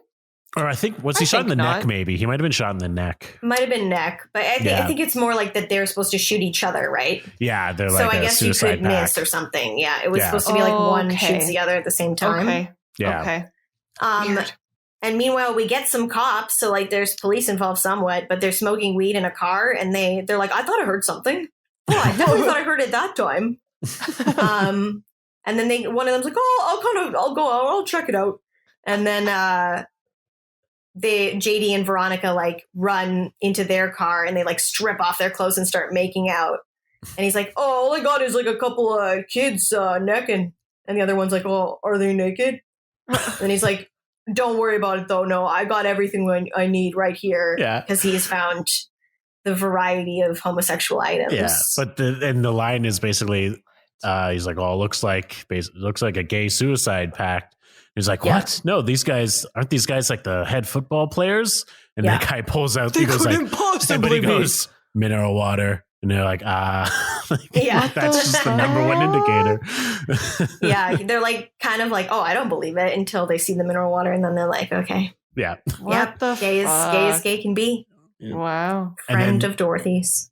They That's drive adorable. back to the school parking lot, and Yeah, they're like basically, sleeping in the car. Like yeah, they have not gone home. Like I don't know. They're in a weird spiral. Like it's pretty weird. And Veronica is not feeling good. It's clear she's Mm-hmm. yeah, really like because She has some regrets. she has like a moment in the car with him too where she's like, oh, I think this is actually like where it happens, where she's like, so they're dead, like we killed them or whatever, like I should have known like that you were going to do that and that wasn't real. And he's like, you did know, basically. Well, yeah. And then they start screaming, did not, did too at each other. Yeah, over and over again. Yeah. And like, she also is so upset earlier, like right before they start fighting, that she goes to turn on the cigarette lighter in her car because, 80s. And instead of lighting her a cigarette, she just burns herself. And then JD picks up her hand and lights his cigarette on her hand. Don't know the science behind that. The science. There you go. There you can inform us of the science of that. Full circle. And the the one moment of information science. is we're not sure why. My information on that is that's not my area of science. It's more environmental biology focus. We need to conduct a closed test. Yeah. Fire in human bodies and whether like you can literally light a cigarette on a burn. But my guess would be no. No. Yeah. I would say prob's not. Prob's not. Yeah. Not a doctor, but don't think that's a thing. But meh.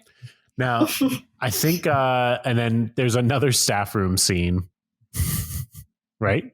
Or no? After theirs. Yeah. I think so, but I think isn't that like after the funeral? Oh, true. It's after. So yeah, cut to funeral. Yeah, there's like a funeral first, which is also iconic. Every funeral is iconic in this, and they're all in this very garish looking church that's like super colorful and really weird. And the kids, the two teens who just died are wearing their full like football regalia and with helmets, both side by side, like in separate coffins, but it's a double funeral for both of them. Yeah, and we get the iconic line, I love my dead gay son. The dad is just like crying over, and he's just kind of like talking to his son like, oh, I didn't know you were going to be, I think calls him a pansy. And then he just cries, but he just screams and he's like, I love my dead gay son. Oh, yeah, it's like I don't know why that seems so touching. And then JD is like, no, go for it. Oh, it's like, because at this point now, again, they're suddenly seen as now deeper than they were, more human, and like they're kind of martyrs against homophobia, sort of. Yeah, even though they were actually really homophobic. Like they were saying all that homophobic stuff to like JD earlier, and then they were making those like two nerds. This is probably why they were always bullying with homophobia, so that we could do this whole switcheroo. Yeah. But yeah, they were like bullying the nerds earlier and making them say that they like to suck big dicks. But yeah, so JD is like, I wonder if he would have really loved his son if he was a son with a limp wrist and a pulse. And Veronica laughs. And then this like little like blonde girl turns and looks at them and is like just tears streaming down her face. And it's like it's probably supposed to be like a little sister, right? Like, I think so. She seems like a sister. And then they're kind of like, oopsie. Yeah. Well, Veronica's definitely people. I'm now starting to feel a bit more horrible about what's going on. Yeah, just now, she has her moments. Like she was clearly feeling pretty bad in the car when she burned herself over it. But then she has other moments where she just has fun with JD and like forgets that he also has like facilitated her murder of two people, and then murdered another on his own. Yeah. So this is when we get the iconic line. She's writing in her diary and she's like, "Dear diary, my teenage angst bullshit has a body count. Are we going to prom or to hell?" So I mean, you were right. God. There's hell involved, but it's more of a metaphoric hell. But I thought literally. And JD is a metaphorical demon. Yeah, he's basically Lucifer. Oh my God, is this actually is the story biblical all along? Because I learned that like all Kendrick Lamar albums are too, and now I'm like, wow. Everything is. My little Jewish life has changed forever. I'm like, it's Jesus. You're like, yeah. He's the one. He's the one. So she basically says when she's writing the diary that she like can't control herself around JD. She has this line where she's like, I don't know what this is. I'm just like, he like fucking makes me kill people. I don't know. Relatable, ladies. Yeah, and then the staff meeting happens. Yeah, and this time they were all kind of talking down to Paula, but now this time they're like, you know what? Let's hear what Pauline has to say. I'm finally right about a name. And so they basically give, the lead to Pauline to like organize like a school-wide feelings in whatever it is loving, in the cafeteria. And this time they're going to televise. Well, they did before, but they're going to televise it even more, I guess. Yeah, they're going to exploit this suicide stuff even more. And so what? Because like kids are going to want to enroll in your high school now, knowing that there's 3 severely depressed kids there. I mean, like, I don't know what their idea was in a business sense, because it doesn't seem like the smartest move. But she's like, don't let suicide get you down, and all the cameras are getting the kids and they're all like, woo, yeah, like holding hands and like having a dance party. It's the wrong vibe.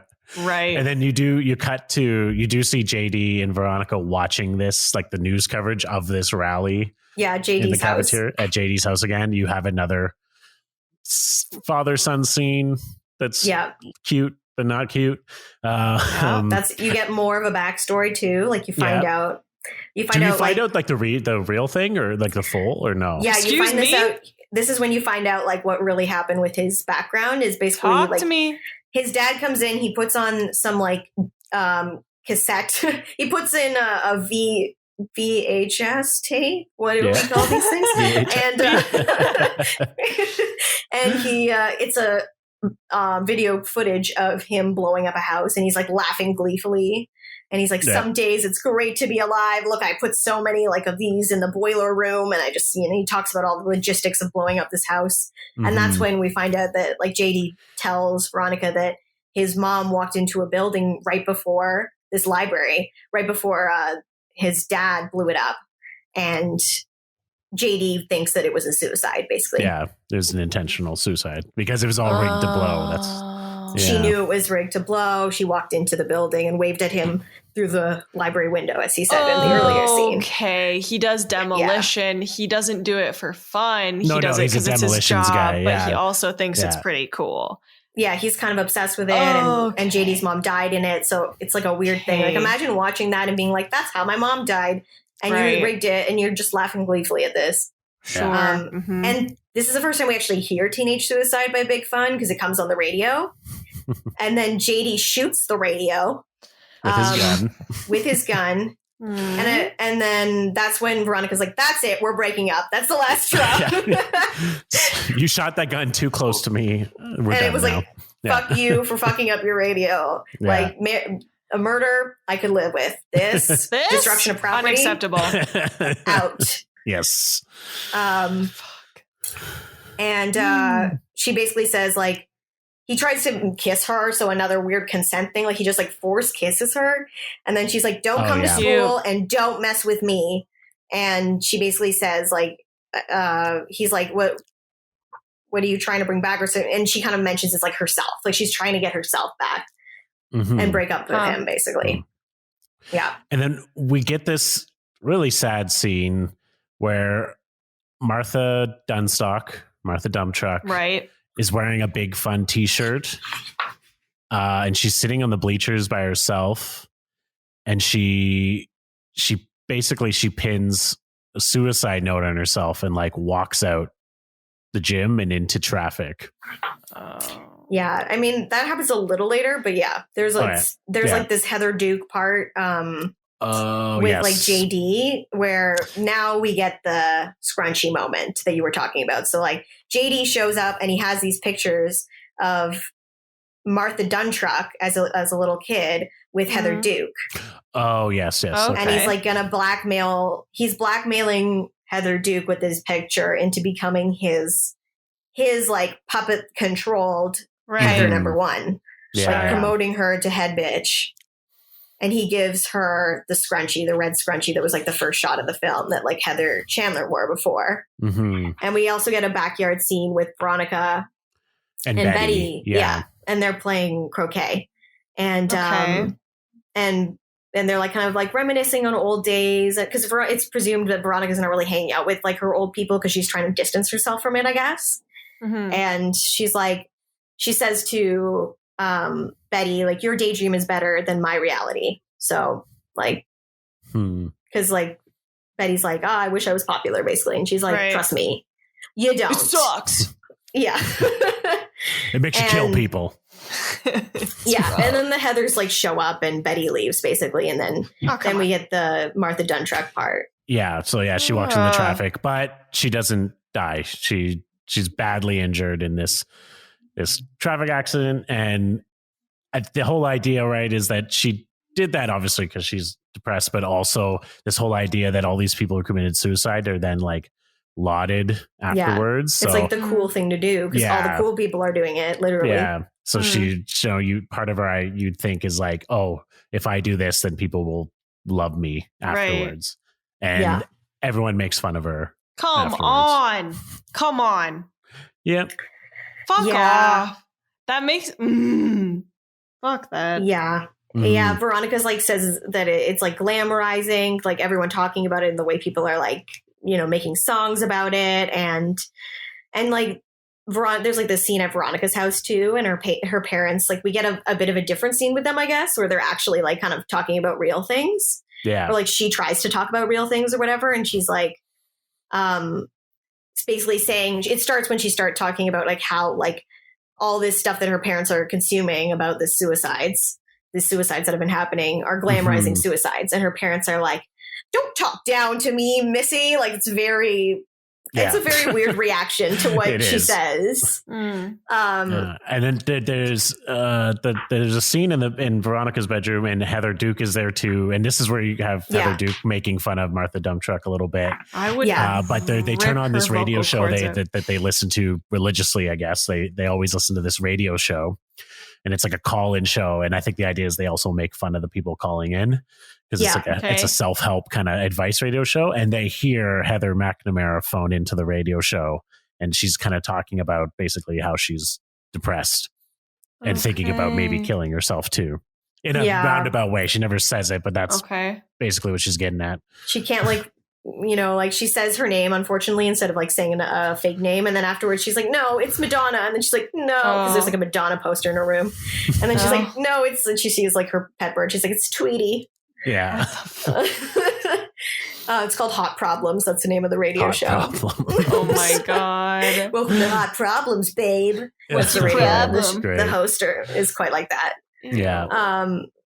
And then like the next day at school, like everyone is talking about Heather McDonaro. McDonaro. I'm never gonna get it. Okay, it's just macadamia nuts. Macadamia nut. I always just call her the other Heather that like doesn't have a last name in my opinion. So like she basically, everyone's joking about her in class, and she like runs out, and they're like, "Where's Heather going?" And Heather Duke's like, "She's going to cry." And she's making fun of her best friends now. Yeah. These people. I mean, that's no different than like Heather Chandler. She was equally making fun of her best friends. But Veronica's like, fuck, I feel like this is not good. She's like, has a sense that she should follow. So she runs after Heather M. And basically Heather is trying to kill herself. Yeah. Perfect. She's got a mouthful of pills. Like literally, like no almost water. Comically full, just like it's like literally full. Yeah. Like dropping out, and she like slaps them out of her mouth, and then they just. To be fair, she's like the dumb one. Like she's like the role of what's the name of that? Amanda Seyfried. Amanda Seyfried. What's her character's name? Can't remember. Karen. Thank you so much. I felt like it was Karen, but I was like, that's a weird name for her. But now that I think about it, it's fully her name. Yeah. So, she like forces the pills out of her mouth, and she's like, "What are you trying?" And when Veronica's forcing the pills out of Heather's mouth, and Heather's like, "What are you trying to do? Kill me?" And Veronica's like, "What are you trying to do? Sleep?" She's like, "Sleep." Sorry, I said sleep with the wrong intonation. Sleep. And she has this line where she's like comforting Heather, and she's like, if you were happy every day of your life, you wouldn't be a person, you'd be a game show host.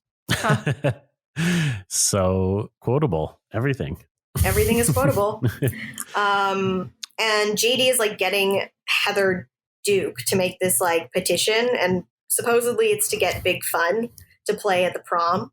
Yeah. Okay. But Heather Duke goes around and basically that's what it's supposed to be, but she basically like covers it to get everyone to sign it for whatever they want it to be. Basically, it's kind of just like she makes up all these different excuses for what the petition actually is, so she gets the whole student body to sign it. Yeah, and it's part Veronica's of like, JD's like master plan. But Okay. we don't know Yeah. why he wants big fun there. she's like, Veronica's annoyed, and she's like, what? It was JD's idea. And she's like, you're Okay. just jealous. And then Veronica slaps her fully across the face. Oh yeah. Nice. And Heather's response is, why are you pulling my dick? Solid question. Yeah. And then JD just like kind of shows up, As he Oh, does. yeah. and he's like, what do you want to do? And Veronica's like, slit Heather Duke's wrists and make it look like a suicide. Come on. And he's like, and it's a joke. It's like clearly a joke. And he's like, Okay. well, I've been underlying meaningful passages in her Moby Dick copy, so like that's perfect. And then Okay. at Veronica's house, JD has like left this note in Veronica's handwriting, and it says like, recognize the handwriting. And her parents, like when she walks in, her parents are like, oh, JD told us to keep you away from sharp objects and to like make sure we put away the drugs in the house, and like he said that he's worried about you, and like thinks you might be in danger of yourself. Yeah. And then she looks up and she's like in her room and she sees like a Barbie, and it's wearing like a big fun shirt, obviously. Nope. And No. it's hanging Nope. like it's been No. hung from the ceiling. And Fuck she gets this into guy. bed and she like curls up in a ball and she's like, fuck. This is also transition to my favorite sequence of the movie, the Yeah. part that made me fall in love with the movie the first time I watched it, if I wasn't already in love at this point, to be fair. And she's lying in bed, and then like suddenly like the camera like pans and JD is at the end of her bed, and he's like Come reading on. Moby Dick. He's reading like Moby Dick passages, and he's like, ooh, this is perfect. Like he's basically saying which ones are the best or whatever. And he's like, Eskimo. It's like so sad and perfect, like alone and cold in the Antarctica or whatever. Even though all of those things are wrong and also culturally inappropriate. But so then like they're in her house and it's really fucking trippy. Like the lighting's weird and the it's like camera's close like up, weird. wide angle lenses. Yeah. The shots are like fisheye. strange, and like he's like looking for a knife and she's like, that knife's filthy, and he's like, who cares? Like I'm not gonna give her take your tonsils out. I'm like cutting her wrists or whatever. And Veronica's like, but she would never kill herself with a dirty knife, you know. Right. Details are important. Yeah. And like there's this great shot where you just see her reflection in the knife, and and she's like, oh, we don't even have a suicide note. And it was just like, it doesn't even matter anymore. And he grabs like a paper napkin and just writes, life sucks. he's like, society will like take anything that any horror that teens like bring upon themselves and just eat it up, basically. What the fuck is going on? And then he like pushes the door open and she's laying there in bed like asleep, and he closes it, and we you assume like barely he kills see her. it. Yeah. And then there's like this upside down shot of the priest that like just From the- slowly like just turns right side up. But he's wearing like very kind of like a colorful outfit with like beads and stuff. I can't remember exactly what he was wearing, but it's like almost like an Elvis impersonator like vibes. Yeah. That's what I remember. It's like very strange. And like, is he wearing glasses? Because I think like everyone in the funeral is wearing 3D glasses, like old school 3D glasses. Yeah, they're all wearing 3D glasses. Yeah. Yeah, and the pastor just like the first thing he says is Eskimo, you know. What? And then everyone is wearing white too. They're all just wearing white with these glasses. And Veronica's like down by the like holy water, which is also where she was when Heather M was like, do you want to go on a date with me and Ram and Kurt, whatever. So she's at that same place, but there's Heather at that place too. But First it's not Heather, not Heather M. It's Heather Chandler. Yeah. The first dead Heather. And she's like, oh, this turnout is weak. She's like, God, Veronica, my afterlife is so boring. If I have to sing Kumbaya one more time. What and then, is happening? Veronica's like, what are you doing here? And Heather's like, I made spaghetti. It's your favorite, you know, with lots of oregano, which was mentioned earlier. So that was made. Yeah. Yeah. And then she just opens the holy water thing. I don't know. I'm not Christian, as we established. And like slams her face into the pasta and just says, dinner, but like in her mom's voice, and you find out it was a dream. She like wakes up. Yeah. Weird, because that's exactly what my baptism was like. Just being thrown into a vat of spaghetti. Yeah. Oh. Great. Love that. Is that an Italian baptism? Yeah. Oh, yeah, I don't know. Who knows anymore? If it would be, I guess it would be Italian. Yeah. If it was. Yeah. So it was all a dream, but she basically is just like, fuck this. Basically, I'm not letting him win, sort of thing. Yeah. Sort of, yeah. But basically, you see JD is outside her house on a motorcycle, on his motorcycle. When she wakes up. Kind of, well, she doesn't see him, but like it's a little bit after, and he like sneaks up through a window again. Come on. Classic JD. Yeah. Classic. And it's like he's got his gun with him, and it's like he's gonna kill her. But then he looks up, and guess who's hanging from the ceiling? Just like her Barbie. What? Yeah. No. Hanging by the neck What? from the ceiling. And he's Come like, on. fuck, why would you do that? I loved you. I was only teasing. Of course, I was coming to kill you. And then he's like, but first I was going to tell you about this amazing plan this amazing thing that I've done. He like has the petition that everyone's been signing to get big fun there apparently. But he says like, it's actually a suicide letter. And like signed by every student. Every student in the school. Yeah. And because he has this whole plan where he's going to blow up the school and everyone will have signed this suicide note saying that, you know, they want to die. Yikes. And then he just kind of fucks off because he's already talked to her dead body and whatnot. And he leaves because her mom starts coming up because she's like, dinner, hello, dinner. And what the fuck? And obviously the mom is probably the only one who has an appropriate reaction to seeing a dead body in the entire film. in the whole movie. She starts screaming. She's like, Yeah. And then she's like, oh my God, I'm so sorry. I should have let you go to take that job at the mall that 1 year. Yeah. That's a great line. Oh my God. And then she looks up, like she's looking at Veronica, and then Veronica just like looks up. And what she did is she tied her bedsheet around her waist and fed it up through the back of her jacket. So, and then tied it around her neck and made it look like she hung herself, but she's actually just hanging from her waist. But that wouldn't have happened had you tied it around your neck, like, you know, gravity. I guess the weight bearing was from her waist, not the neck. Yeah, honestly. exactly. Like she got a boost from the. I don't know how the neck. I'm not a. We did it for we did it for a theater play one time in my university. Okay. We hung someone in the middle of a stage for like a solid minute. It was a pretty serious scene, but it was a rig that was like up, like around the waist and up the back, sort of thing. But it looked like she was hanging from the neck. Gotta love theater. Yeah, that is sickening. Okay, so she's a smart anyway, gal. back to film.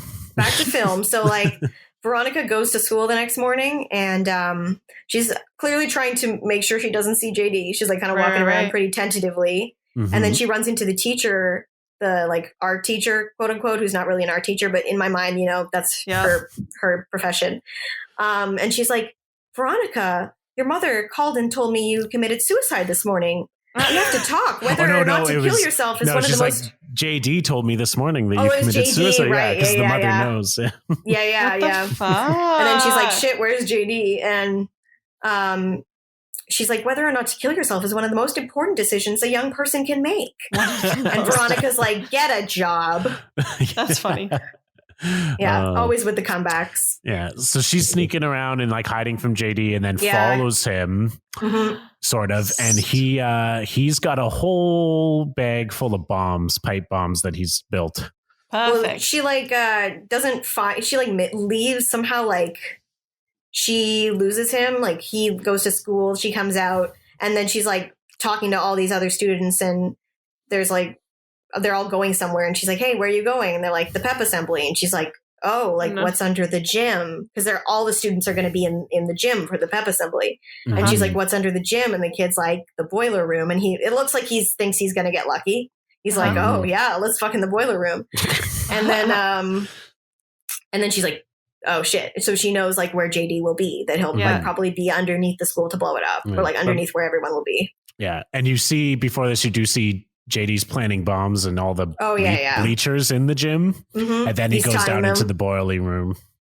The Yeah. boily room. boily room. The but boily room. She doesn't The know, but boily that's how she room. found out. Yeah. Yeah. What the fuck? And then, people are all like, what the fuck?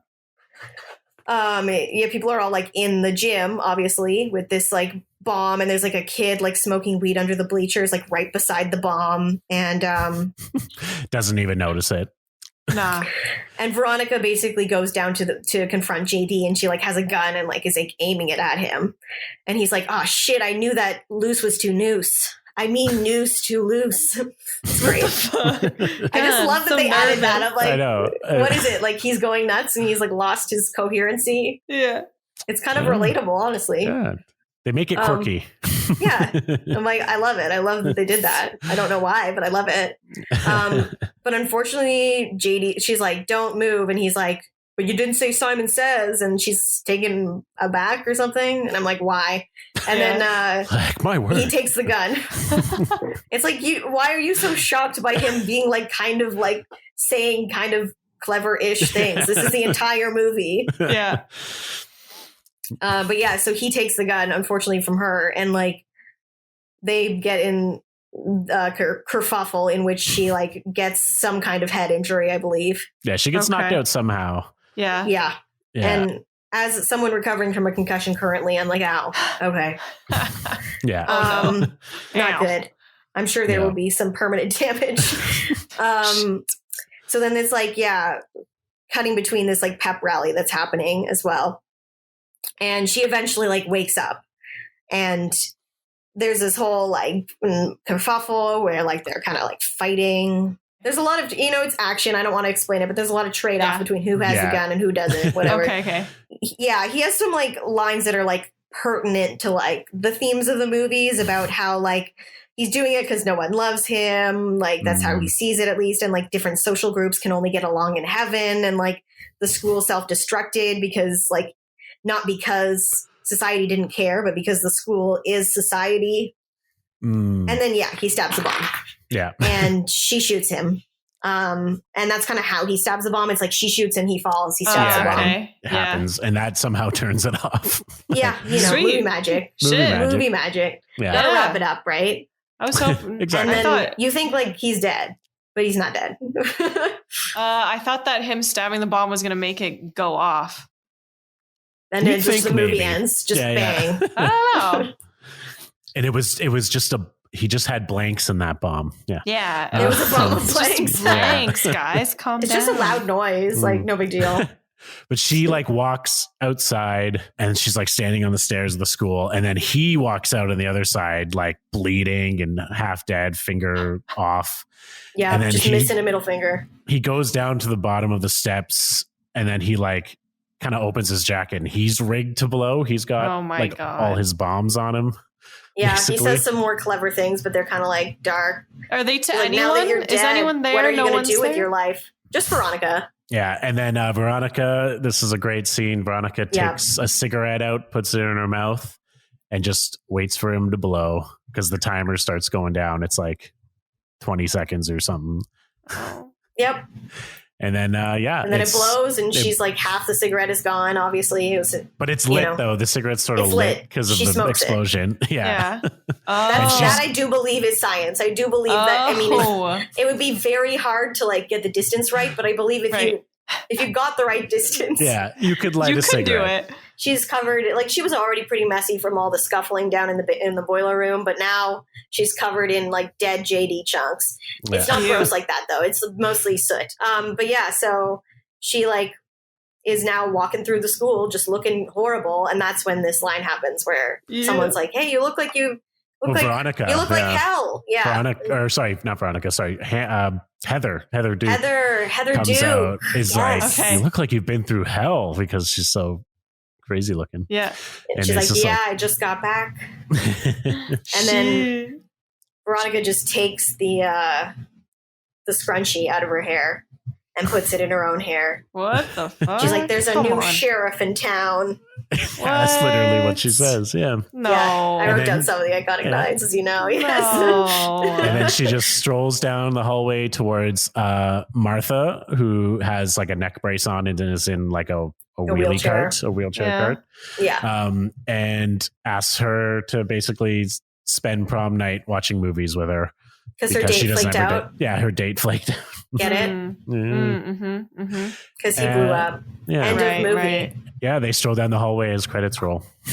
And guess what you What hear the- song-wise? Teenage suicide. Oh, Sarah. Yeah. Full circle. Full circle. that is not what I fucking expected. It's like, what did you expect? I told you, Other than some the- demons, man. Some Demons. yeah. And roundabout I way, mean- we did get some demons. Yeah, metaphorically, she now has like a lot of baggage, which some would refer to as demons. Yes. You know what? I was right. Everything I said in the beginning, correct. Well, Alenka, Talk to me. how many Mm, red Come on. scrunchies do you give this movie? Fuck. Okay, well, let's say, so how many fucking Heathers are there? There's 3 Heathers and 1 Oh my Sub Heather or Heather Veronica. adjacent. Yeah. Veronica. Yeah, I wanted to Heather say Jason. Natasha. I have no idea why. It's like, That's the Russian Natasha. version. Yeah, I give this. Okay. I give it 3 red scrunchies and then 1. I want to say like a pink scrunchie because I feel like it would still be. This is like if we've got 4 to give, right? I'm just altering the Out of last 4, one to yeah. pink because. Okay.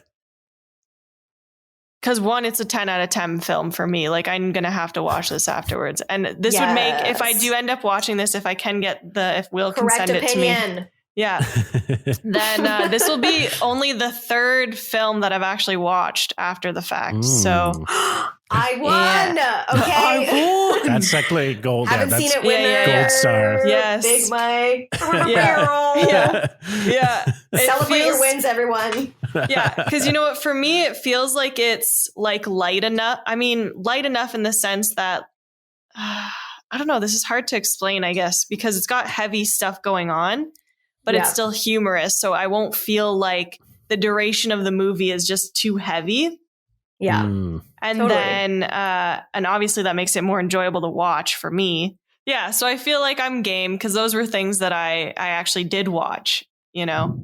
So Oh, nice. Yeah. I think there's high promise for this. Well, Michael, I want to thank you for Yeah. coming on tonight. Thank you for having me. It's wonderful. And if our listeners want to find Stalk out more about you, stalk you like Just JD, like JD. just like Yes. JD. Where can they find your future cosplay as both these characters? You can Shoulder find pads. my future cosplay It has to. as both JD and Veronica. I'll have to find like the perfect dark song for them, which will be really fun. You can find that at Big Drag Mike, which is my handle on Instagram, Twitter, which don't follow me there, but you know, if you want to, I guess. And TikTok. take it. There, I have one TikTok. Okay, Yes. follow me and like the one TikTok I You are the have. official one TikTok. Yes. Big Mike Drag. Really getting Hopefully- into TikTok. By the time this comes out, there will be more than one, but we don't know. Also, I am launching a pod. Fuck you. Launching a pod. So it is a MTV The Challenge recap podcast. Twist on it is it's gay. We're gay, and we're looking at it through a gay lens, as all good sport must be looked at. And if you know the show at all, it is like a 36 season long, like Oh my romp God. of reality television. And we're going to start with season 10 because that's the most we can get access to. We're not going to Great. pay for this shit. And that podcast is called Challenge Me Daddy. So Challenge Me Daddy on Instagram and Challenge Me Dad on Twitter because there's a limit to characters. So Challenge Me Dad. Challenge Me Dad. Challenge me, Dad. Just has a different That's ring to it, perfect. though. You know. I like Yeah. both of them. I mean, That's they how- both basically yeah. say the same thing while also saying something else. You know Yeah. what I mean? Right. Challenge me, Dad. Though sounds more just like You're not just my like dad. a pissed off teenage Yeah. man who's like, challenge me, Dad. Yeah, it's not Yeah. quite the gay vibes we were going for, but it's But it definitely a works. vibe. It works. Yeah. It's a vibe, just not the gay Yeah. one. Well, look out for that. You can also follow Haven't Seen a Podcast on Instagram and Facebook. That's at Haven't Seen a Podcast. And on Twitter, at haven't_seen_it.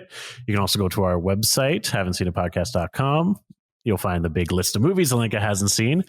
We don't have a TikTok, unfortunately. Should we get on that? We should get on TikTok. I don't know what we TikTok it. I don't know either. For me, I'm like, I just put drag, like shorter versions of like drag numbers. I'm like, that's easy. I don't know what you know we what? would do. While you're on your phone watching Big Mike Drag TikTok, scrolling over, if you have an iPhone, scroll over and just leave that review. Watch it for over and over again. Podcast on your iTunes, and then go back and watch Big Mike Drag's TikTok. Reviews help, ratings help, and last thing, look out for our live stream Friday, March 19th. It's coming up. Oh yes, I'm gonna be in trouble. Oh, yeah. That's right. Look out for our live stream. It's going to be a lot of fun. There's going to be special guests, and you may even hear Big Drag Mike's voice on that episode. So my look sultry out for tones. It. Oh, yeah. Yes. All right. And you guys, on that note, if you don't like your life, just kill your friends. Bye.